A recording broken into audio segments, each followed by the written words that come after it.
Hello everyone and welcome back to Old Man Stories. I'm aware that many of you use these videos to fall asleep, so before you doze off, I thought it would be a fun idea if each of you could leave a comment letting me know which part of the world you're listening from. Also, give a like and subscribe to the channel if you're enjoying the episodes, okay? Let's get comfortable, relax, and begin. It was one of those perfect late September days in Minnesota, the kind that makes you forget winter is coming. The air was cool, but the sun was warm on my skin, and the leaves were just starting to turn. My buddy and I had decided to skip out on our usual Saturday errands and head to this park we knew, just on the outskirts of the Twin Cities. It wasn't anything special, just a local spot with a small, murky lake tucked away in the woods. We'd been there a dozen times before, mostly to get away from the noise and just talk, maybe catch a few sunfish. We got there around 10 in the morning. The parking lot was empty except for one other car with a canoe on top. The air smelled like damp earth and decaying leaves, that specific Minnesota smell you get in the fall. We grabbed our gear from the trunk, a couple of cheap rods, a small tackle box, a cooler with sandwiches and beer, and walked down the familiar dirt path to our usual spot, a little clearing on the north side of the lake, where a fallen log made a decent bench. For the first couple of hours it was just normal, peaceful. We cast our lines, talked about work, about a Vikings game, about nothing important. The only sounds were the water lapping gently at the shore, the distant call of a crow, and the occasional plop of a fish breaking the surface. I remember feeling the rough bark of the log through my jeans and the warmth of a beer can in my hand. It was so utterly, completely ordinary. It started to change around 2 in the afternoon. The sun dipped behind a bank of clouds and the woods got quieter. Not just calm, but a heavy, waiting kind of quiet. The birds stopped singing, the wind died down completely. I remember commenting on it to my friend, saying something like, "Weird, it got real quiet all of a sudden." He just nodded, not saying much, his eyes scanning the tree line on the opposite shore. That's when I first felt it, a prickling on the back of my neck, that animal instinct that says you're being watched. I shrugged it off at first. Probably a deer or a raccoon. But the feeling didn't go away. It intensified, like a cold spot in the air that was centered right on me. My friend felt it too. I could see it in the way he'd stopped fiddling with his fishing line and was sitting perfectly still, his head cocked slightly, listening. We both saw movement at the same time. About 50 yards away, across a narrow inlet, something stepped out from behind a thick cluster of birch trees. It was tall, unnaturally tall and skinny. Its skin was a pale, sickly white, like a fish belly, and it seemed to almost glow in the dim light filtering through the trees. It was hard to make out any features from that distance, just this lanky, bipedal shape, but its eyes were 2 points of faint amber light. They weren't reflecting light, they were generating it. My heart just dropped into my stomach. I froze, my fingers going numb around my fishing rod. My friend whispered, "What the hell is that?" But it came out as a choked breath. The thing didn't move. It just stood there watching us. It was so still it didn't seem real, like a statue. But those glowing eyes were fixed directly on me. I don't know why I did it. Maybe it was panic. Maybe some stupid human impulse to challenge a threat. I stood up, my legs feeling like jelly, and I shouted across the water. My voice sounded thin and reedy in the thick silence. "Hey, who are you? What do you want?" The thing didn't react for a second. It just kept staring. Then its head tilted to the side, a movement that was too fluid, too alien, and it spoke, or it made a sound.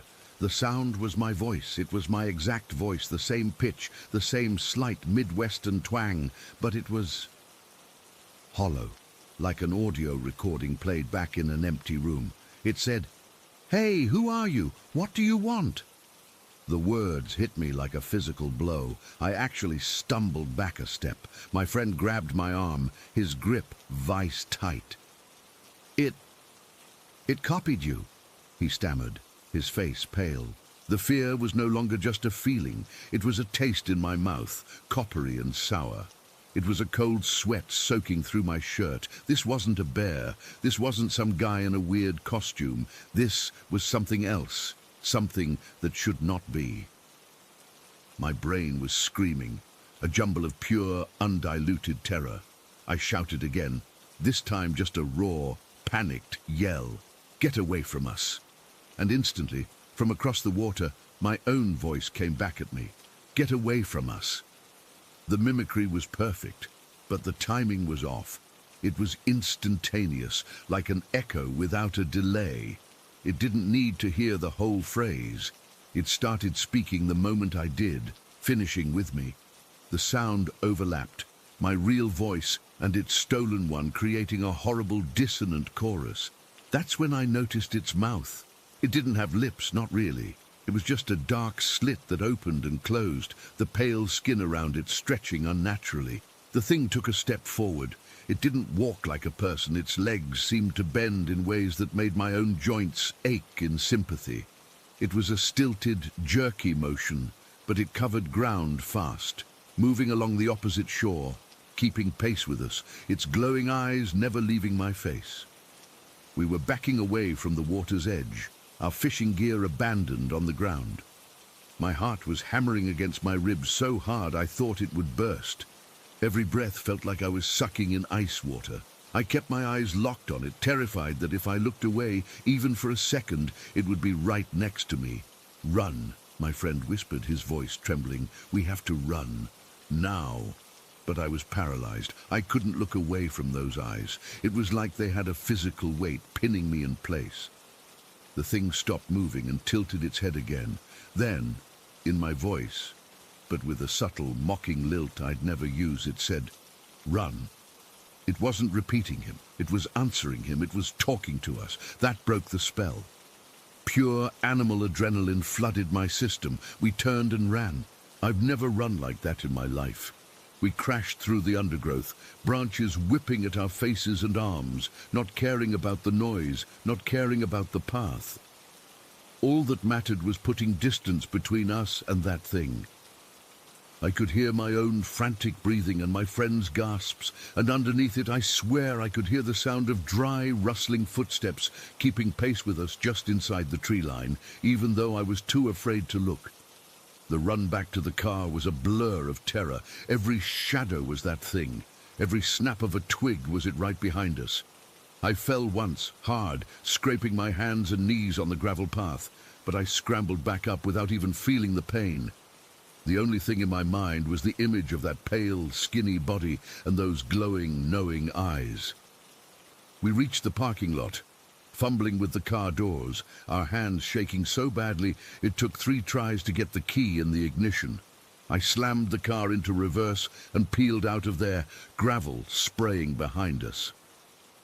We didn't speak for the first 10 minutes. We just drove, white-knuckled, both of us constantly checking the rear-view mirror, expecting to see that white figure loping after us down the road. When we finally got back to my friend's apartment in St. Paul, the sun was setting.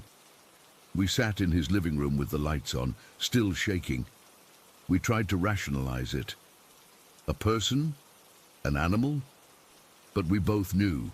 The way it moved, the way it mimicked my voice with such perfect, instant accuracy. That wasn't natural. That was something from a different set of rules. My friend, who grew up in northern Minnesota, was the one who said it first, his voice barely a whisper. Skinwalker. I'd heard the stories, of course, whispers from Navajo lore, tales of shapeshifters. But we were in Minnesota. It didn't fit. He got on his laptop, his fingers trembling as he typed.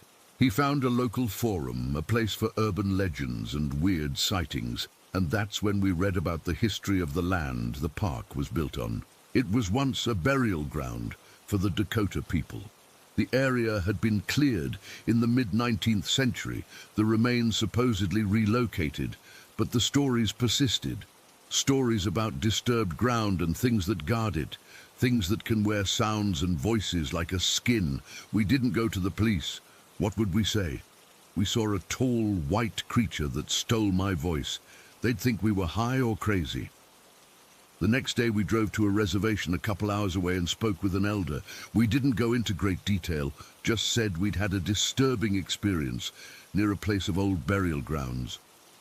The old man listened, his face grave. He didn't ask many questions. He just nodded slowly and told us we had been seen by something that shouldn't be seen. He gave us a small pouch of herbs and told us to burn them in our homes, to cleanse ourselves. He said we had been marked by its attention and that we should never, ever go back to that place. We did what he said.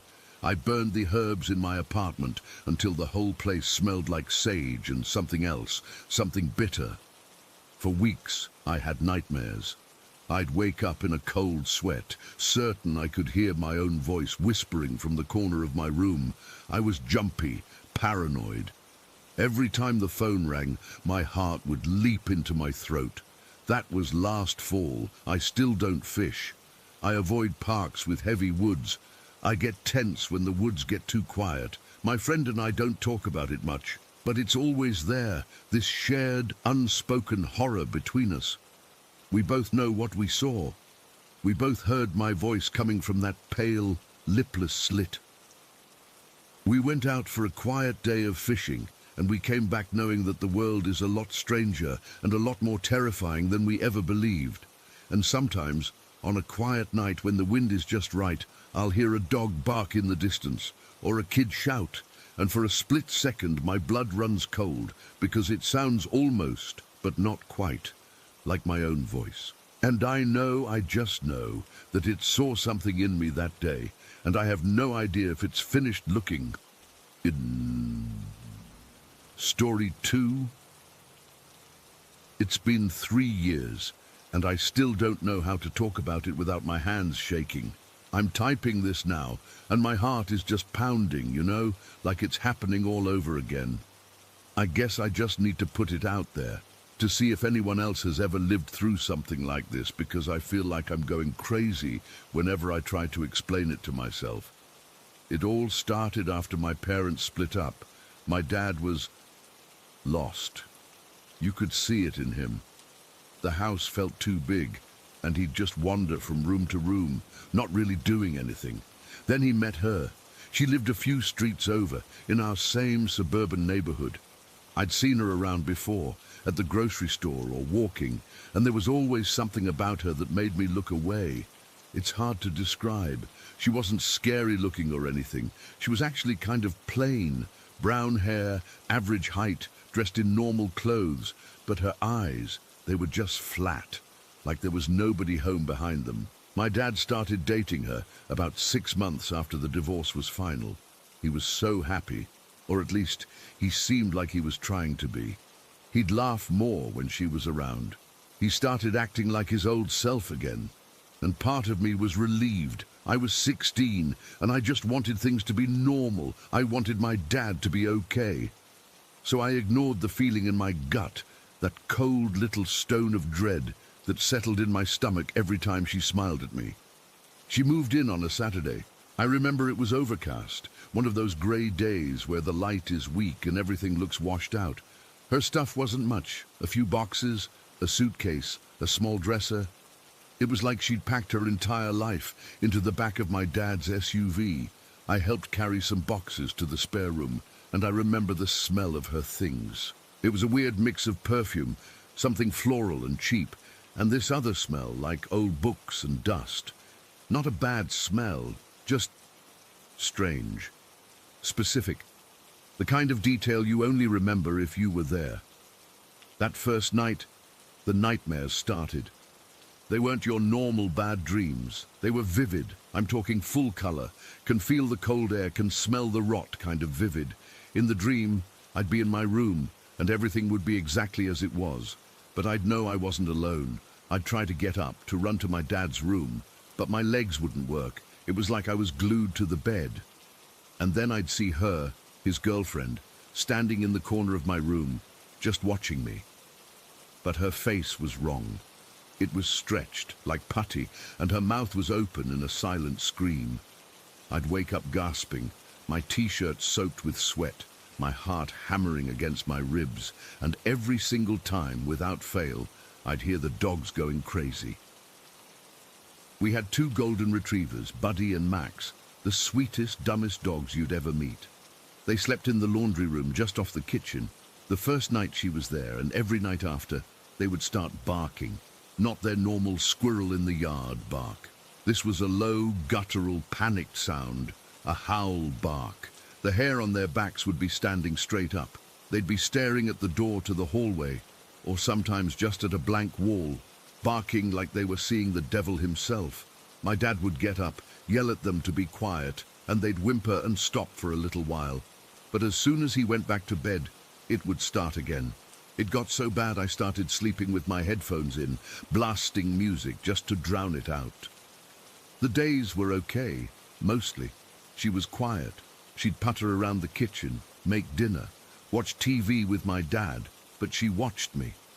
I'd catch her looking at me from across the room, and that flat look in her eyes would be gone, replaced by something calculating, like she was trying to figure me out, or like she already had me figured out and was just waiting.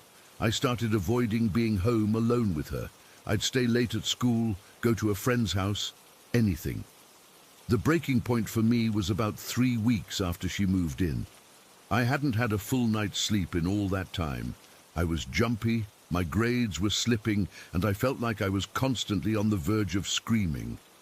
I finally cornered my dad in the garage while he was trying to fix a lawnmower. I remember the smell of gasoline and cut grass. I just blurted it out. "Dad, she has to go. You have to make her leave." He put down his wrench and looked at me, his face tired. "What are you talking about? Why?" I couldn't give him a good reason. I couldn't say she gives me bad dreams and the dogs don't like her. I just said, I don't trust her.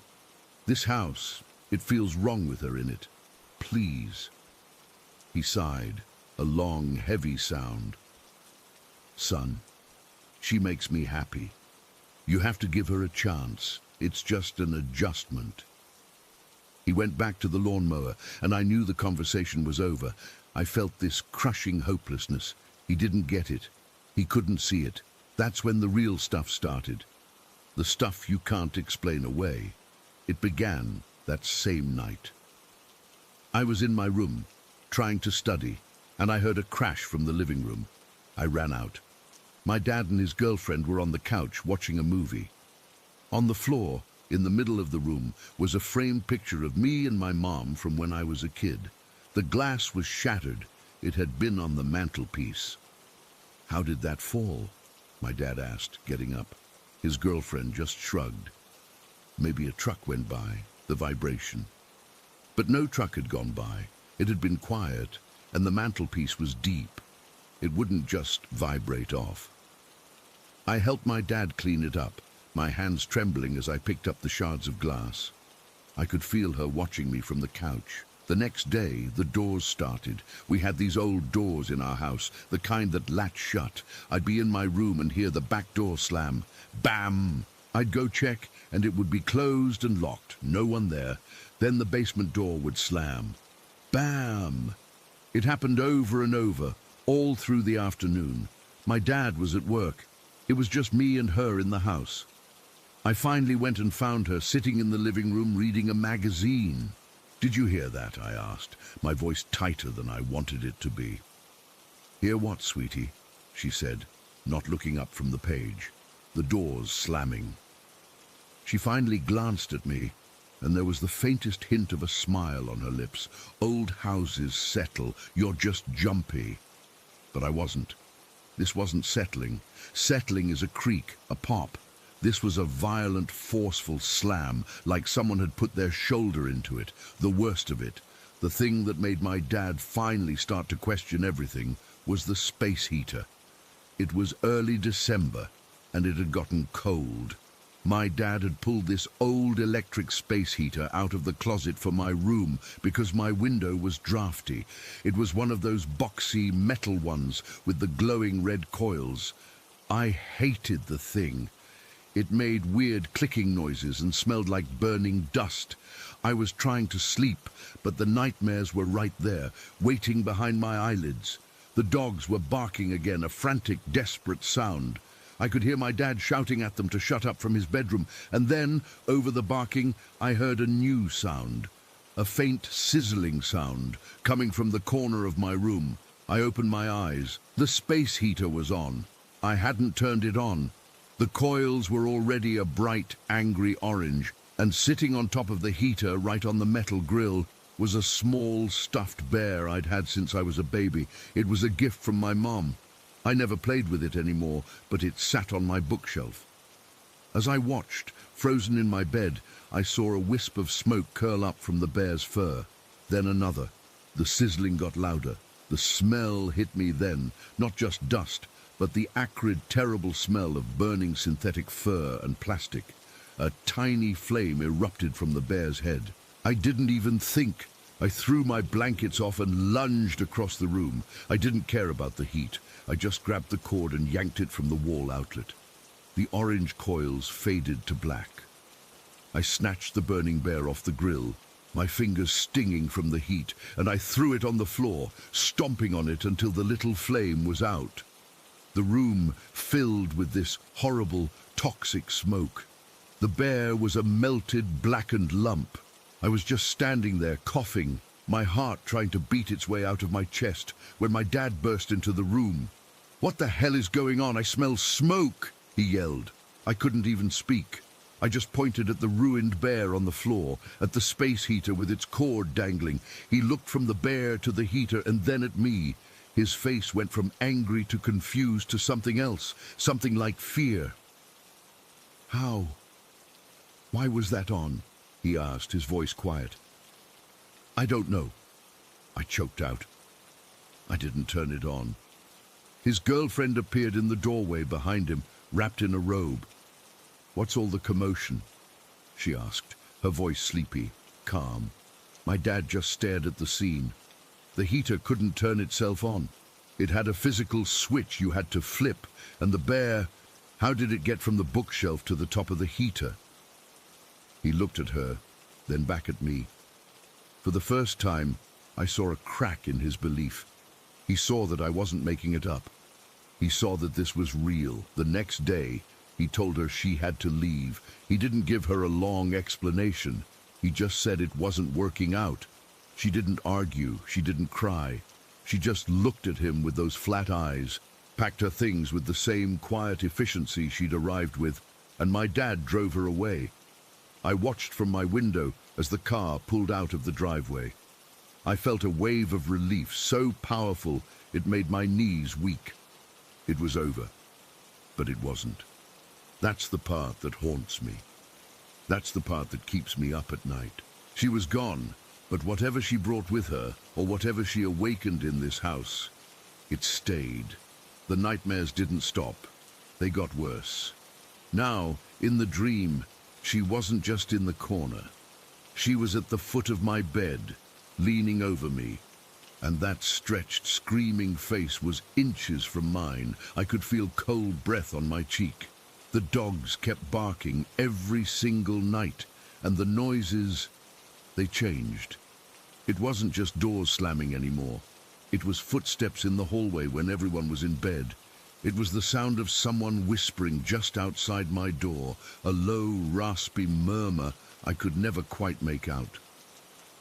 One night, I woke up because I felt a pressure on my chest, like someone was sitting on me. I couldn't breathe. I couldn't move. I just lay there in the dark, paralyzed, until it suddenly lifted and I could gasp for air. We never talked about it, my dad and I. It was like an unspoken agreement. We just tried to pretend everything was normal, but we were both living in a constant state of low-grade terror. We'd jump at small sounds. We started leaving more lights on in the house at night. The final thing, the thing that made us both finally understand that we weren't safe, happened about a month after she was gone. It was a school night. I was in the bathroom, brushing my teeth before bed. My dad was already in his room. The house was quiet, except for the low, anxious whining of the dogs from the laundry room. I finished up and walked back into my bedroom, and I stopped dead. Sitting in the exact center of my neatly made bed was my stuffed bear. The one that had melted on the space heater. The one my dad had thrown in the outside trash can weeks ago. It wasn't burned anymore. It was clean. It was perfect. Its little glass eyes stared up at the ceiling. My breath caught in my throat. A cold sweat broke out all over my body. This wasn't a dream. I was wide awake. I backed out of my room. My eyes locked on that thing on my bed, and I ran to my dad's room. I didn't knock. I just burst in. He was reading in bed. He saw my face and sat up straight. What? What is it? I couldn't form the words. I just pointed down the hall toward my room. He got up and followed me. We stood in my doorway, both of us looking at the bear sitting innocently on my comforter. He didn't say anything for a long time. He just stared. His face was pale. Then he walked over, slowly, like he was approaching a wild animal. He picked up the bear. He turned it over in his hands. It was real. It was the same bear. He looked at me, and his eyes were wide with a fear I had never seen in my father before. It was a pure, unadulterated terror. He dropped the bear on the floor. "We're leaving," he whispered. "Right now. Get in the car." We didn't pack. We didn't take anything. We just grabbed the dogs, got in the car, and drove to a motel. We stayed there for a week. We never went back to that house. We moved into an apartment on the other side of town a month later. We never saw her again.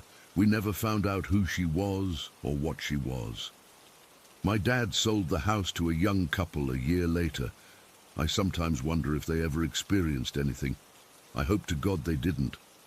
I'm 20 now. I live in a different state for college, but I still sleep with a light on.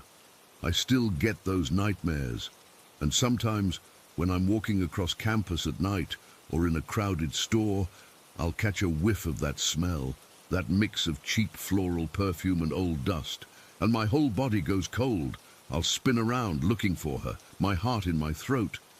But there's never anyone there. It just never ended. Story 3. I was driving my old Jeep, the one with the heater that only worked on the highest setting, and a radio that picked up more static than music. Once you got away from town. Mark was in the passenger seat and Chris was sprawled in the back, already half asleep. This was last October, I think. A Tuesday. The air had that sharp, cold bite to it that tells you winter's not just coming, it's practically here. We'd been driving for maybe an hour, just following these winding roads that cut through the pine forests. It was pitch black. My headlights only carved out a small, shaky tunnel of light in front of us, and beyond that, it was just nothing. Absolute nothing. You know that feeling when the darkness is so complete it feels heavy, like a weight pressing against the windows? That's what it was like. We'd stopped talking a while back. The only sounds were the hum of the engine, the crunch of gravel under the tires, and the whistle of wind through a tiny gap in my window I could never quite seal. I was focusing on the road, my hands at 10 and 2, leaning forward a little like that would help me see better. The road was narrow, with a steep drop-off on my side. No guardrail, just a line of scraggly bushes, and then a whole lot of empty black space. My knuckles were white on the steering wheel. That's when I first heard it. It was faint, so faint, I thought it was the wind at first. A high, thin sound that would come and go. I turned the fan down a notch, thinking it was the air vents. "You guys hear that?" I asked, my voice sounding too loud in the quiet car. Mark, who'd been scrolling on his phone, looked up. "Hear what?" I didn't answer. I just listened. There it was again. It wasn't the wind. The wind was a low, constant moan.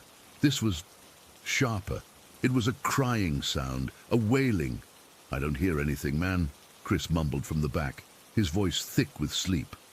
I slowed the Jeep down to a crawl, my tires crunching slowly over the dirt and stones. I rolled my window all the way down. The cold air rushed in, sharp and clean, and with it the sound became unmistakable. It was a woman, crying, and underneath it, the higher, more frantic crying of a child, a little kid. My blood went cold. Not the kind of cold from the air, but a deep internal cold that starts in your gut and spreads outwards, freezing everything in its path. This was the middle of nowhere. It was the middle of the night. There were no houses out here, no parked cars, nothing. Who the hell would be out here, and why were they crying like that? It wasn't sad crying. It was terrified crying, the kind of sound that's pure, raw fear. "Stop the car," Mark said, his voice low and serious. He heard it now too.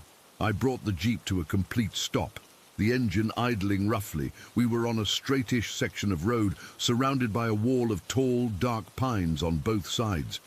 The crying was clearer now. It was coming from the woods on the passenger side, the side with the mountain slope rising up, not the cliffside. It sounded like it was maybe 50, 100 feet into the trees. The woman was sobbing, a desperate gasping sound, and the child was wailing, a sharp, piercing cry that cut right through you. It was the most awful, heart-wrenching sound I've ever heard. It wasn't just noise, it was a feeling. It felt like despair. "What the hell?" Chris whispered, now fully awake and leaning forward between the seats. "Is someone out there?"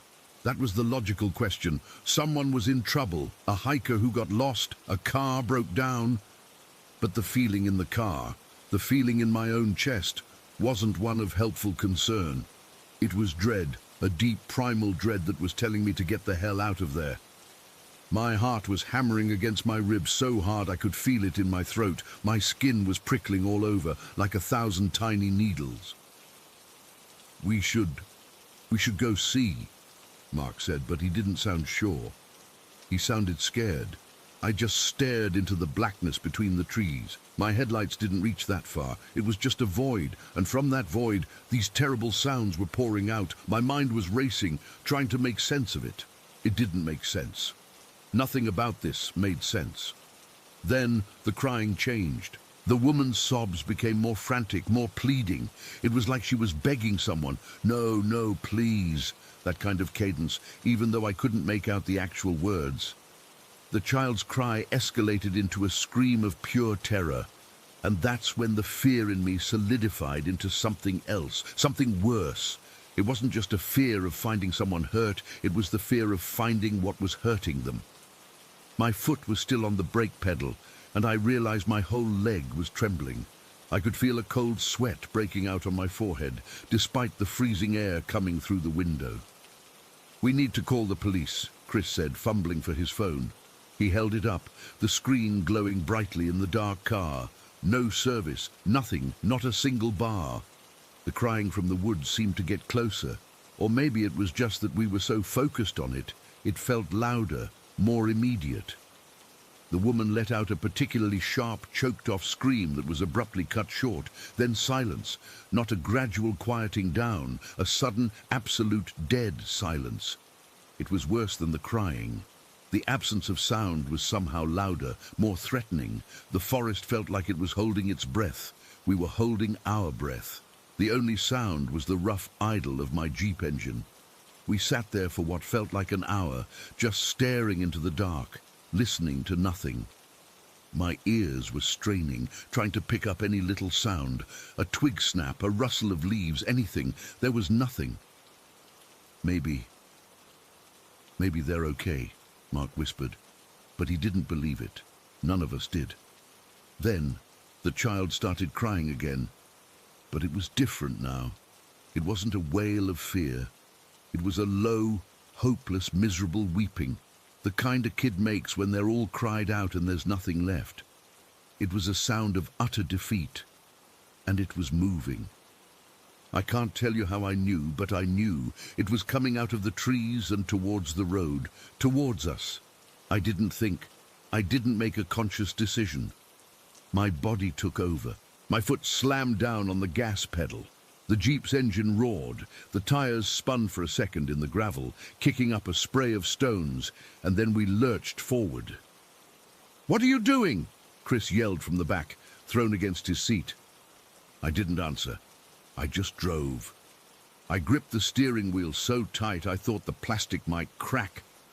I stared straight ahead, my eyes glued to the little patch of road illuminated by my headlights. I didn't look in the rearview mirror. I couldn't. I was too afraid of what I might see catching up to us, or worse, what I might see standing in the road behind us. In the periphery of my vision, I saw Mark twist in his seat, looking back. He let out a short, sharp gasp and then turned back around, his face pale and slick with sweat in the glow of the dashboard lights. He didn't say a word. He just put both hands on the dashboard, bracing himself. I drove like a man possessed. I took those winding mountain curves way too fast, the Jeep leaning hard, tires squealing in protest. I didn't care. All I could hear in my head, over the sound of the engine and the wind, was that crying, that awful, hopeless crying. I could still feel it, like an echo vibrating in my bones. We didn't speak, not a single word. The atmosphere in the car was thick with a terror so potent you could taste it, a metallic, coppery taste in the back of my mouth. I just focused on the yellow line in the road, following it down, down, away from that place. It felt like forever, but it was probably only 20 minutes before we hit the main highway and saw the first lights of a gas station. I pulled in, my hands shaking so badly I could barely put the car in park. I turned off the engine, and the sudden quiet was staggering. We all just sat there for a minute, breathing heavily. "What the hell was that?" Chris finally said, his voice shaky. "I don't know," I said. My own voice was a dry croak. "I don't know." We went inside the gas station, the fluorescent lights blinding after the darkness. We bought sodas we didn't want and stood around, not talking, just trying to look normal while feeling anything but. My heart was still going a mile a minute. We got a cell signal back, and our phones started buzzing with delayed notifications. None of us mentioned calling the cops. What would we say? We heard crying in the woods. It felt stupid now, in the bright, mundane reality of a gas station. We drove back to town in silence. We dropped Mark off, then Chris. I went home and went straight to bed, but I didn't sleep. I just lay there in the dark, staring at the ceiling, listening. Every little creak of the house, every car that passed outside, made me jump. I could still hear that crying, like it was etched into my eardrums. The next few days, I tried to put it out of my mind. I told myself it was just some weird animal sounds, distorted by the wind and our imaginations. It was a convincing lie, but I didn't really believe it. About a week later, I was scrolling through the local news on my lunch break. It was a slow news day, a lot of nothing. Then I saw a small article buried near the bottom. The headline was simple: "Remains found in state park identified." My heart just stopped. I knew before I even clicked on it. The article said that hikers had discovered the skeletal remains of a woman and a young boy in a remote part of the state park. The same mountain roads we'd been driving that night. They'd been there for a while, a few months at least. The police had identified them through dental records. The woman's name was given, and her son's. The article said they were believed to be victims of a homicide. The primary suspect was the woman's husband, the boy's father. He'd reported them missing months ago. Their bodies were found just last week. The article's publication date was 2 days after our drive. I sat there at my desk, the world tilting around me. The air felt thin. My hands were ice cold. I read the article 3 times, the words blurring together. They were murdered by him out there in those woods, and we heard them. We heard them crying, terrified, begging. We heard the moment it stopped for her. We heard the child's hopeless weeping afterwards. The terror I felt in the car was nothing compared to the cold, suffocating horror that settled over me then. It wasn't just a scary story anymore. It was real. Those weren't just sounds. They were the last moments of 2 people's lives, echoing in that forest. And for some reason, on that specific night, we had been there to hear them. I never told Mark or Chris about the article. I couldn't. I just couldn't bring myself to say the words. We never talked about that night again.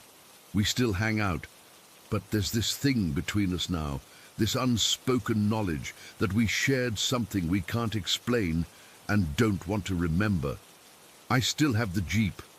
I still drive, but I never, ever go up into the mountains at night. Sometimes If I'm lying awake in the dead of night and the wind is howling just right, I think I can still hear it. That low, miserable, hopeless weeping. And I know, with a certainty that chills me to my very core, that what we heard that night wasn't meant for the living. We just happened to be passing by when the tape was still playing. Story 4. It was one of those stupid ideas that seems brilliant when you're 19 and bored. Me and 3 of my buddies from work decided, on a total whim last Wednesday, to go camping. Not at some official campground with bathrooms and numbered plots, but real camping, out in the woods, by the river. We'd been talking about it for weeks, just blowing off steam after our shifts, and finally, we just did it. We threw our gear into Jake's beat-up pickup truck after work on Friday and drove out to this spot his cousin had told him about. Said it was quiet, beautiful, and best of all, free.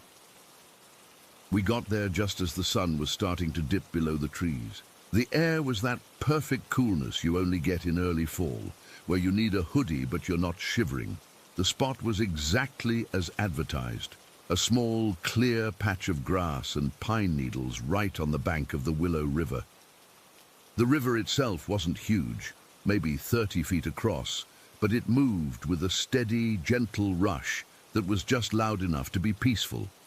It was the kind of sound that makes you feel alone in the world, in a good way. We set up our 2 tents in a loose semicircle facing the water, me and Chris in one, Jake and Leo in the other.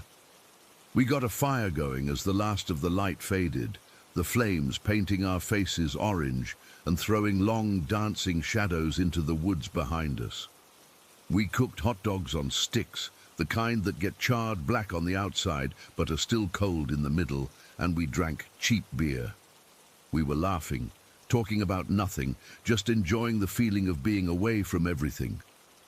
For a few hours, it was perfect, the kind of night you think you'll remember forever for all the right reasons. The first thing that felt off was the silence. The river's sound was still there, but everything else had gone quiet. No crickets, no frogs, no rustle of night animals in the undergrowth. It was like someone had thrown a sound-absorbing blanket over the whole forest. I remember mentioning it, just a casual, "Hey, is it just me or did it get real quiet?" Chris just shrugged and said predators were probably out, that it happens. It made sense, so I let it go, but the feeling stuck with me, a little knot of unease in my gut. It must have been past midnight. The fire was down to glowing embers, and we were all yawning, deciding to call it a night. We doused the fire with a bottle of water, the hiss and plume of steam seeming abnormally loud in the new quiet. We zipped ourselves into our tents. I remember the inside of the tent smelled like nylon and damp earth. I was in my sleeping bag, listening to Chris's breathing even out into sleep, and I was just on the edge of drifting off myself when I heard it. It was so faint at first, I thought it was part of a dream. A voice, carried on the river air from somewhere downstream. It was raspy, thin, like someone who'd been screaming for a long time or who was on their last breath. It was chanting a single phrase over and over. "Don't camp near the river." A cold prickle ran down my spine, instantly waking me up. I lay perfectly still in my sleeping bag, my ears straining. Had I imagined it? Maybe it was the wind or the water playing tricks. But the words were too clear, too specific. Then I heard it again, a little closer this time. "Don't camp near the river." My heart started hammering against my ribs, a frantic, painful thumping. I elbowed Chris in the dark. "Chris," I whispered, my own voice sounding hoarse, "you hear that?" He was silent for a second, and then I heard him shift. "Hear what?" he mumbled, half asleep. "Listen." We both lay there, not breathing. The sound of the river was a constant backdrop, and then, cutting through it, the voice again. It was closer now, unmistakable. It wasn't a shout, it was a dry, desperate chant, like a prayer or a curse. "Don't camp near the river." "What the hell is that?" Chris whispered, his voice tight with fear. I could feel the tension radiating off him. I don't know. We could hear movement from the other tent now, low, urgent whispers. Jake's voice, slightly louder. "Hey, you guys hearing this?" "Yeah," I called back, my voice cracking. The four of us were awake now, silent in our separate tents, listening. The voice came again. It was definitely closer. It sounded like it was just around the bend in the river, maybe 100 yards away. The rasp was worse now, more strained. It didn't sound human, not really, but it also didn't sound like an animal. It was something in between, something that knew words. My mouth was dry. I could feel a cold sweat beading on my forehead, despite the chill in the air. Every hair on my arms and neck was standing straight up. This wasn't a prank. There was no one else out here. We were miles from the nearest road and we hadn't seen another soul. The logic of that fact hit me like a physical blow. We were alone out here, except for that voice. It kept coming. The chant was relentless. "Don't camp near the river. Don't camp near the river." It was getting closer with each repetition. I could track its progress. It was moving up the riverbank, coming straight for our campsite. The fear was a live wire in my chest. I felt frozen, pinned to the floor of the tent by pure terror. Chris was gripping my arm, his fingers digging into my bicep. I could hear Jake and Leo talking in frantic, hushed tones, but I couldn't make out the words over the roaring in my ears. Then the voice was right there. It stopped being something coming from a distance. It was at our camp. I could hear the crunch of footsteps on the gravelly bank, slow and deliberate. The voice was right outside our tent. Right outside. The thin nylon wall of the tent was the only thing separating us from it. The rasp was so clear, I could almost feel the dryness of the throat it came from. It was a woman's voice. I was sure of it now. An old woman's voice, cracked and broken. "Don't camp near the river." It was chanting directly to us. It knew we were here. It was standing right beside my head. I could hear a soft, wet, dragging sound accompanying the footsteps, like something heavy being pulled through the mud. I squeezed my eyes shut, praying for it to stop, for it to be a dream. I could smell it now, too. A foul, damp smell, like river water that had been sitting in a closed jar for years, mixed with the scent of rotting leaves and something else. Something metallic and coppery, like old blood. Chris was trembling violently next to me. I was too scared to even whimper. I just lay there, my entire body rigid, waiting. The presence felt immense, a cold pressure against the side of the tent. I could picture a shape through the fabric, a dark, stooped silhouette just inches away. Then the chanting stopped. The silence that followed was somehow 1,000 times worse. It was a listening silence. It was waiting for us to do something. The only sound was the river, which suddenly seemed louder, more aggressive, like it was right on top of us. I could hear my own blood pounding in my head. I didn't breathe. I don't think any of us did. We waited like that for what felt like an hour, but was probably only a minute. There was no sound from outside, no footsteps walking away, nothing. Then, from the other tent, Jake's voice, a strained, terrified hiss. "We have to go, now." That broke the spell. Moving felt like breaking out of concrete. My limbs were stiff and clumsy with fear. Chris and I scrambled in the pitch black, not caring about the noise, just grabbing our shoes and shoving our feet into them without untying the laces. We didn't bother with the sleeping bags or any of our gear. We just had to get out. I unzipped the tent flap, my hands shaking so badly I could barely grip the zipper. The cold night air hit my face. The campsite was empty. There was no one there. But the smell was still present, that awful, damp, rotten smell, hanging in the air like a fog. Jake and Leo tumbled out of their tent a second later, their faces pale and wide-eyed in the faint starlight. No one spoke. We just ran. We scrambled up the small, grassy bank from the river and crashed into the woods, not on any path, just blindly running away from the water. Branches slapped our faces and tore at our clothes, but we didn't slow down. The only thought in my head was to put as much distance as possible between us and that river. We eventually stumbled onto a dirt service road, our chests heaving, and followed it for what felt like forever until we got a sliver of cell service. Jake called his dad, his voice trembling so much he could barely get the words out. His dad, confused and worried, drove out and found us huddled by the side of the road 2 hours later. We must have been a sight, muddy, scratched up, faces white with pure terror. We didn't talk about it in the car. We just sat in silence, staring out the windows. We went back the next day, in the bright, unforgiving light of the afternoon, to get our stuff. The campsite was exactly as we'd left it. 2 tents, coolers, chairs. Everything was normal, peaceful even. But none of us would go down to the riverbank. We just grabbed everything as fast as we could, threw it in the truck, and got out of there. The story should have ended there. A weird, scary story to tell someday, but it didn't. A week later, I was at a family barbecue at my aunt's house. I was still feeling jumpy, not sleeping well. My aunt, she's lived in this county her whole life, knows all the local history. I don't know why I brought it up. Maybe just to see if she'd laugh it off, tell me it was raccoons or kids playing a prank. I told her we'd gone camping out by the Willow River near the old bend. She got quiet. Her face went serious. She put her lemonade down and looked at me. "You camped right by the water?" she asked. I nodded, my throat suddenly tight. She told me a story then, one I'd never heard. She said about 15 years ago there was a woman, a hiker, camping alone in that exact spot. A freak storm hit the mountains 20 miles upstream. Nobody knew. Nobody could have warned her. A flash flood came roaring down the Willow River in the middle of the night, a wall of water 10 feet high. It swept through that little bend.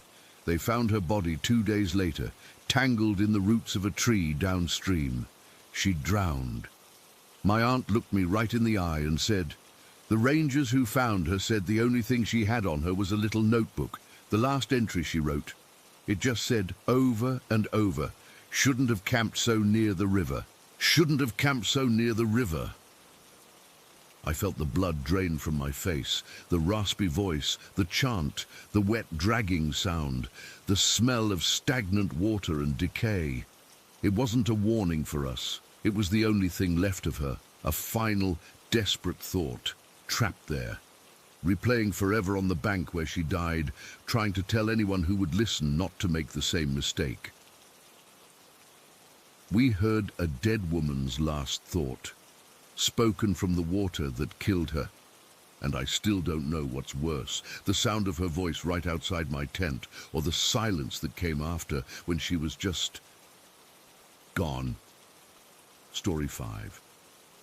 I woke up this morning with that same old feeling, the one I've had since I was a kid, like a weight on my chest that makes it hard to breathe.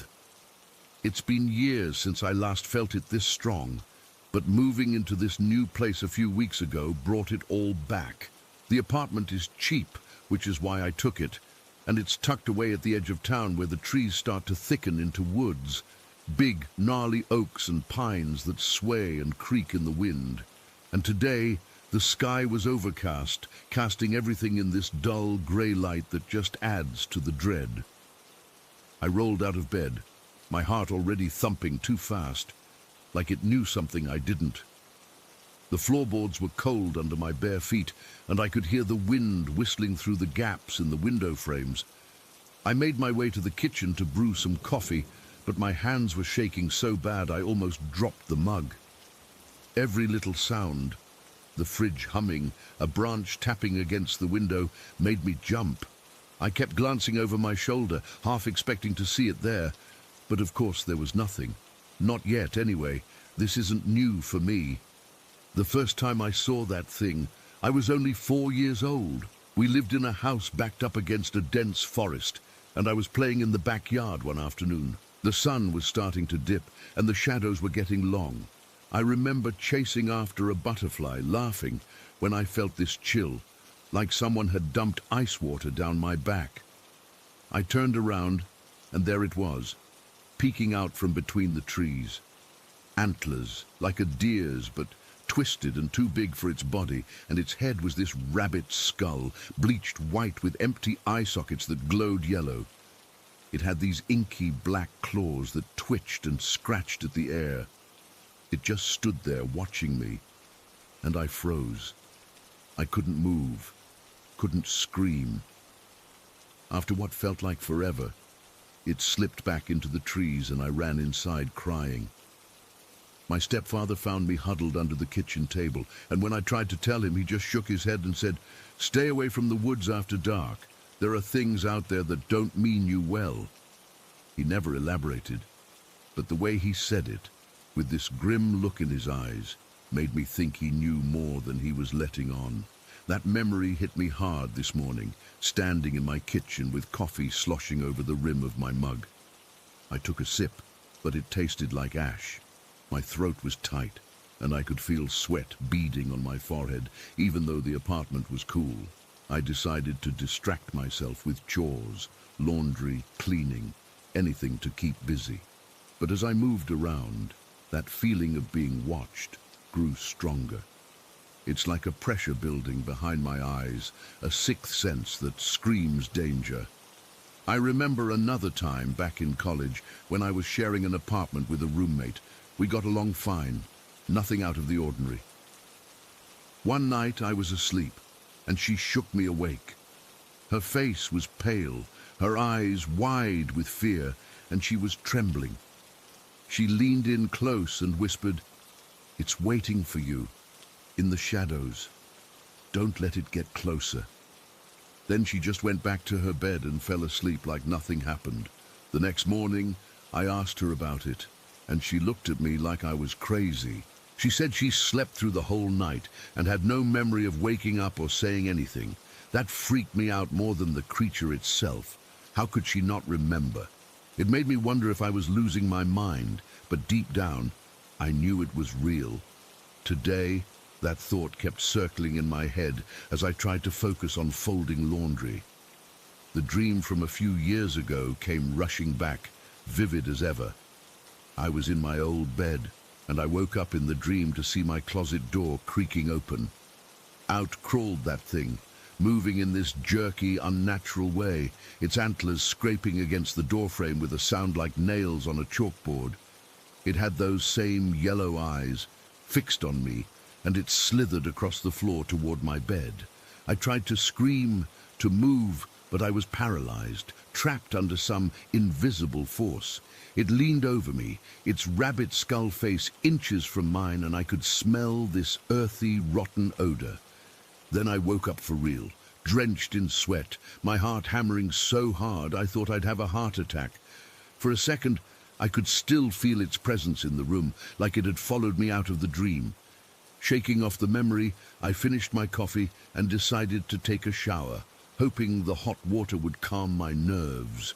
But as I stood under the spray, I kept my eyes glued to the bathroom door, half expecting to see the handle jiggle. The steam fogged up the mirror, and when I got out, I avoided looking at my reflection too long. I've always had this irrational fear that I'll see it standing behind me in the glass. After I got dressed, I tried to work on my laptop, but I couldn't concentrate. Every noise from outside made me flinch. A car door slamming, a dog barking, the wind rustling the leaves. Around midday, the sky darkened, and it started to drizzle. I went to close the blinds in the living room, and that's when I saw it. A movement in the trees at the edge of the property, just a flicker, but enough to make my blood run cold. I squinted, trying to see better, but it was gone. Maybe it was a deer or a trick of the light, but I knew better. My hands were clammy, and I could feel my pulse in my throat. I decided I needed to get out, even if just for a drive.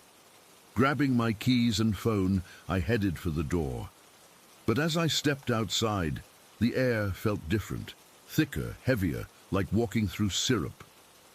The drizzle had turned into a steady rain, and the trees were swaying violently. I hurried down the path to where my car was parked, about 50 feet away. With each step, that feeling of being watched intensified. I could hear rustling in the bushes to my left, but when I looked, there was nothing.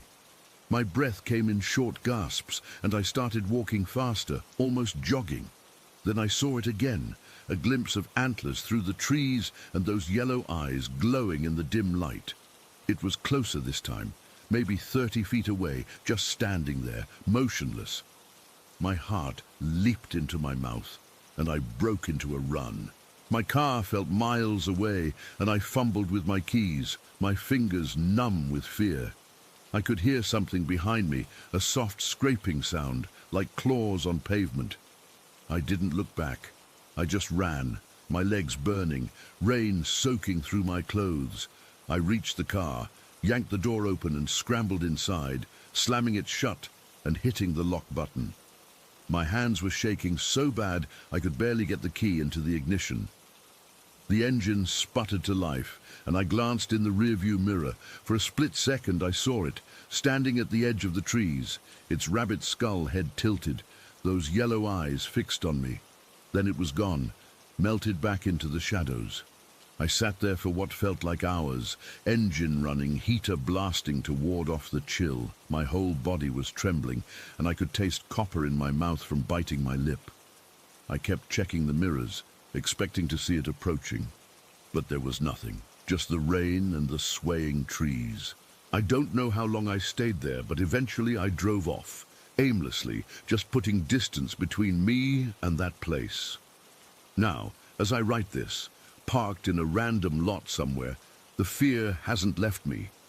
It's like a constant companion, this entity that's been hunting me since I was 4. I don't understand what it is or why it's fixated on me, but I know it's real. My stepfather's warning, my roommate's forgotten words, the dreams. It all ties together into this nightmare that has no end. I'm safe for now in my car, but I can still feel it out there, waiting. And I have no doubt that it'll be back, because it always is. Story 6. The shift started like any other. I clocked in around 10 at night, and the place was dead quiet. My job is basically to oversee the packaging lines, make sure nothing jams, and do occasional checks on the inventory in the back storage areas. It's not hard work, but it's lonely, and the silence can get to you after a while. That night, though, the silence felt heavier, like the air was thick with something I couldn't name. I remember it was around 1 in the morning when I first heard it. I was walking down one of the long corridors between the main floor and the storage wing, and I stopped to grab a drink from the water cooler. That's when I heard it, a soft, dragging sound, like cloth being pulled across concrete. At first, I thought it was my imagination, or maybe the sound of a plastic wrapper caught in a draft. But then it came again, slower this time, and it was followed by footsteps. Not normal footsteps, though. They were uneven, like someone was limping or shuffling, and they echoed in a way that made the hair on my arms stand up. I froze, listening. The plant has these motion sensor lights, so they only come on when you walk under them. But the sound was coming from a dark section ahead, where the lights were off. I could hear the hum of the machinery in the distance, but this was different. A low, rhythmic dragging, then a pause, then the footsteps again. My heart started beating faster, and I felt this cold sweat break out on my back. I told myself it was probably just a rat or something, but rats don't drag cloth, and they don't walk on 2 feet. I decided to ignore it, and kept moving toward the storage room, where I needed to check some boxes. The storage room is at the end of the hall, and it's got a heavy metal door with a small window made of reinforced glass. As I got closer, the sounds got louder. Now I could hear something else. A low humming, like an old tune, but distorted, like it was coming from someone who didn't quite remember the melody. And then under that, there were giggles, not happy giggles, but soft, creepy ones that sent a chill straight down my spine. It sounded like a child's laugh, but deeper, more twisted. My hands were shaking by then, and I quickened my pace, wanting to get into the storage room and shut the door. I fumbled with the keys. My fingers were so clumsy, and finally got the door open. I slipped inside and locked it behind me, leaning against the door to catch my breath. The room is small, maybe 10 by 10, with shelves stacked high with cardboard boxes and packing materials. It smells like dust and old paper, and the only light is a single bulb hanging from the ceiling, casting long shadows. I stood there for what felt like forever, listening. The dragging sound was getting closer, and the footsteps were right outside now.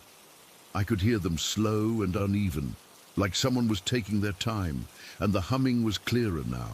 It was a nursery rhyme, I think, but I couldn't place it. Just a few notes repeated over and over, with those giggles cutting in every now and then. My heart was pounding so hard I could feel it in my throat, and I was sweating, even though the room was cool. I remember thinking, this isn't real, this can't be real, but the sounds were too vivid, too close. I crept over to the door and peered through the glass window. It's smudged and dusty, so I had to wipe it with my sleeve to see clearly. At first, I didn't see anything, just the empty hallway, dimly lit by the emergency lights. But then something moved at the edge of my vision.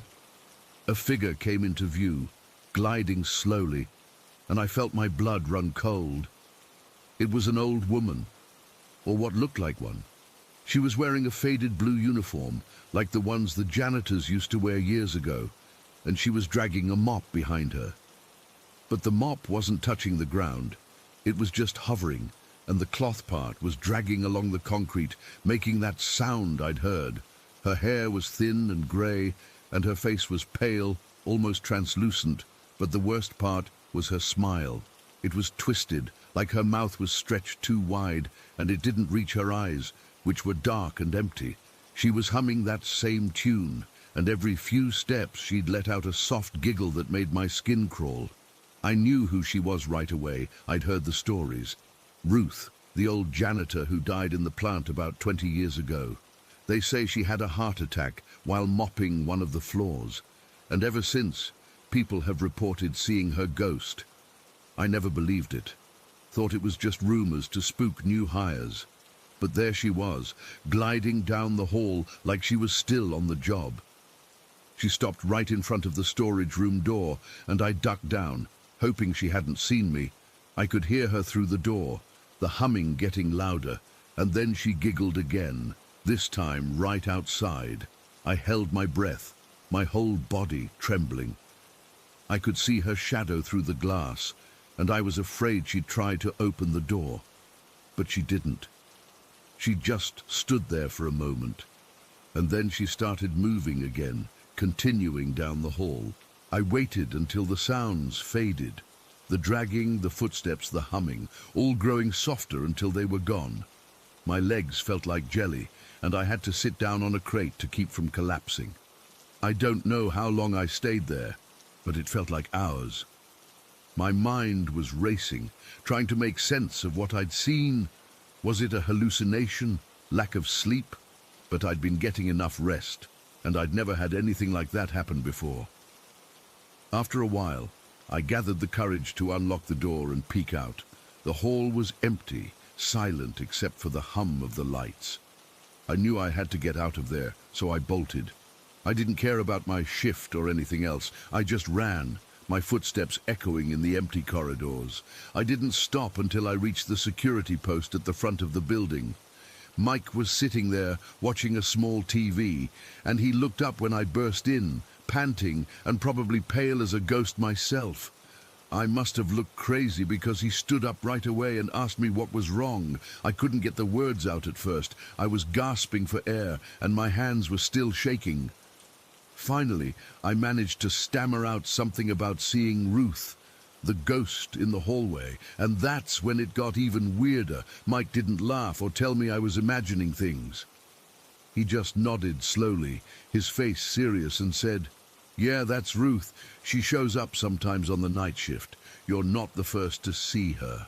He told me that a few other workers had reported similar things over the years, hearing dragging sounds, humming, even seeing her with that mop. He said the company knows about it but doesn't talk about it, to avoid scaring people off. Hearing him confirm it made it all real, and I felt this wave of dread wash over me. I finished my shift in a daze, staying close to Mike's post, and I've never been back to that part of the plant alone since. I asked for a transfer to days, but they didn't have any openings, so I quit a couple weeks later. I still think about it all the time, especially when I'm alone at night. That twisted smile, the empty eyes, the way she glided like she wasn't quite touching the ground. I can't explain it, and I don't think I ever will. It's just one of those things that happened, and it left me shaken to my core. Sometimes, when I'm in a quiet place, I swear I can still hear that dragging sound, and it makes me freeze all over again. I don't know what it means or why it happened, but I know I saw Ruth, and I'll never forget it, because she's story 7. That night, I'd fallen asleep on the living room sofa. I'd been watching some late-night movie, something I wasn't supposed to be watching, and I just conked out there. The TV was still on, casting that blue, silent flicker across the room. I remember waking up because my neck was stiff, cricked at a weird angle against the couch arm. The house was quiet, the kind of quiet that feels heavy. My parents were asleep down the hall. The only sound was the low hum of the refrigerator from the kitchen. And then I heard the first scream. It was far away, down in the wash. It wasn't a human scream, not at first. It was this high, piercing shriek, like an animal caught in a trap. It made the hair on my arms stand straight up. I remember freezing, my whole body going rigid. I held my breath, listening. The sound cut off, and for a second, there was just that thick silence again. I thought maybe I'd dreamed it, that it was part of whatever I'd been watching on TV. Then it came again, closer this time. This one was longer, more drawn out. It was a wail, a sound of pure misery, and this time the dogs in the neighborhood started up. First one, then another, then what sounded like every dog for a mile around began howling and barking, this frantic, scared chorus answering the noise from the ditch. That's when the fear really started to curdle in my stomach. It wasn't just some random noise anymore. It was a call, and everything around us was responding. I pushed myself up slowly on the couch, the fabric sticking to my bare legs.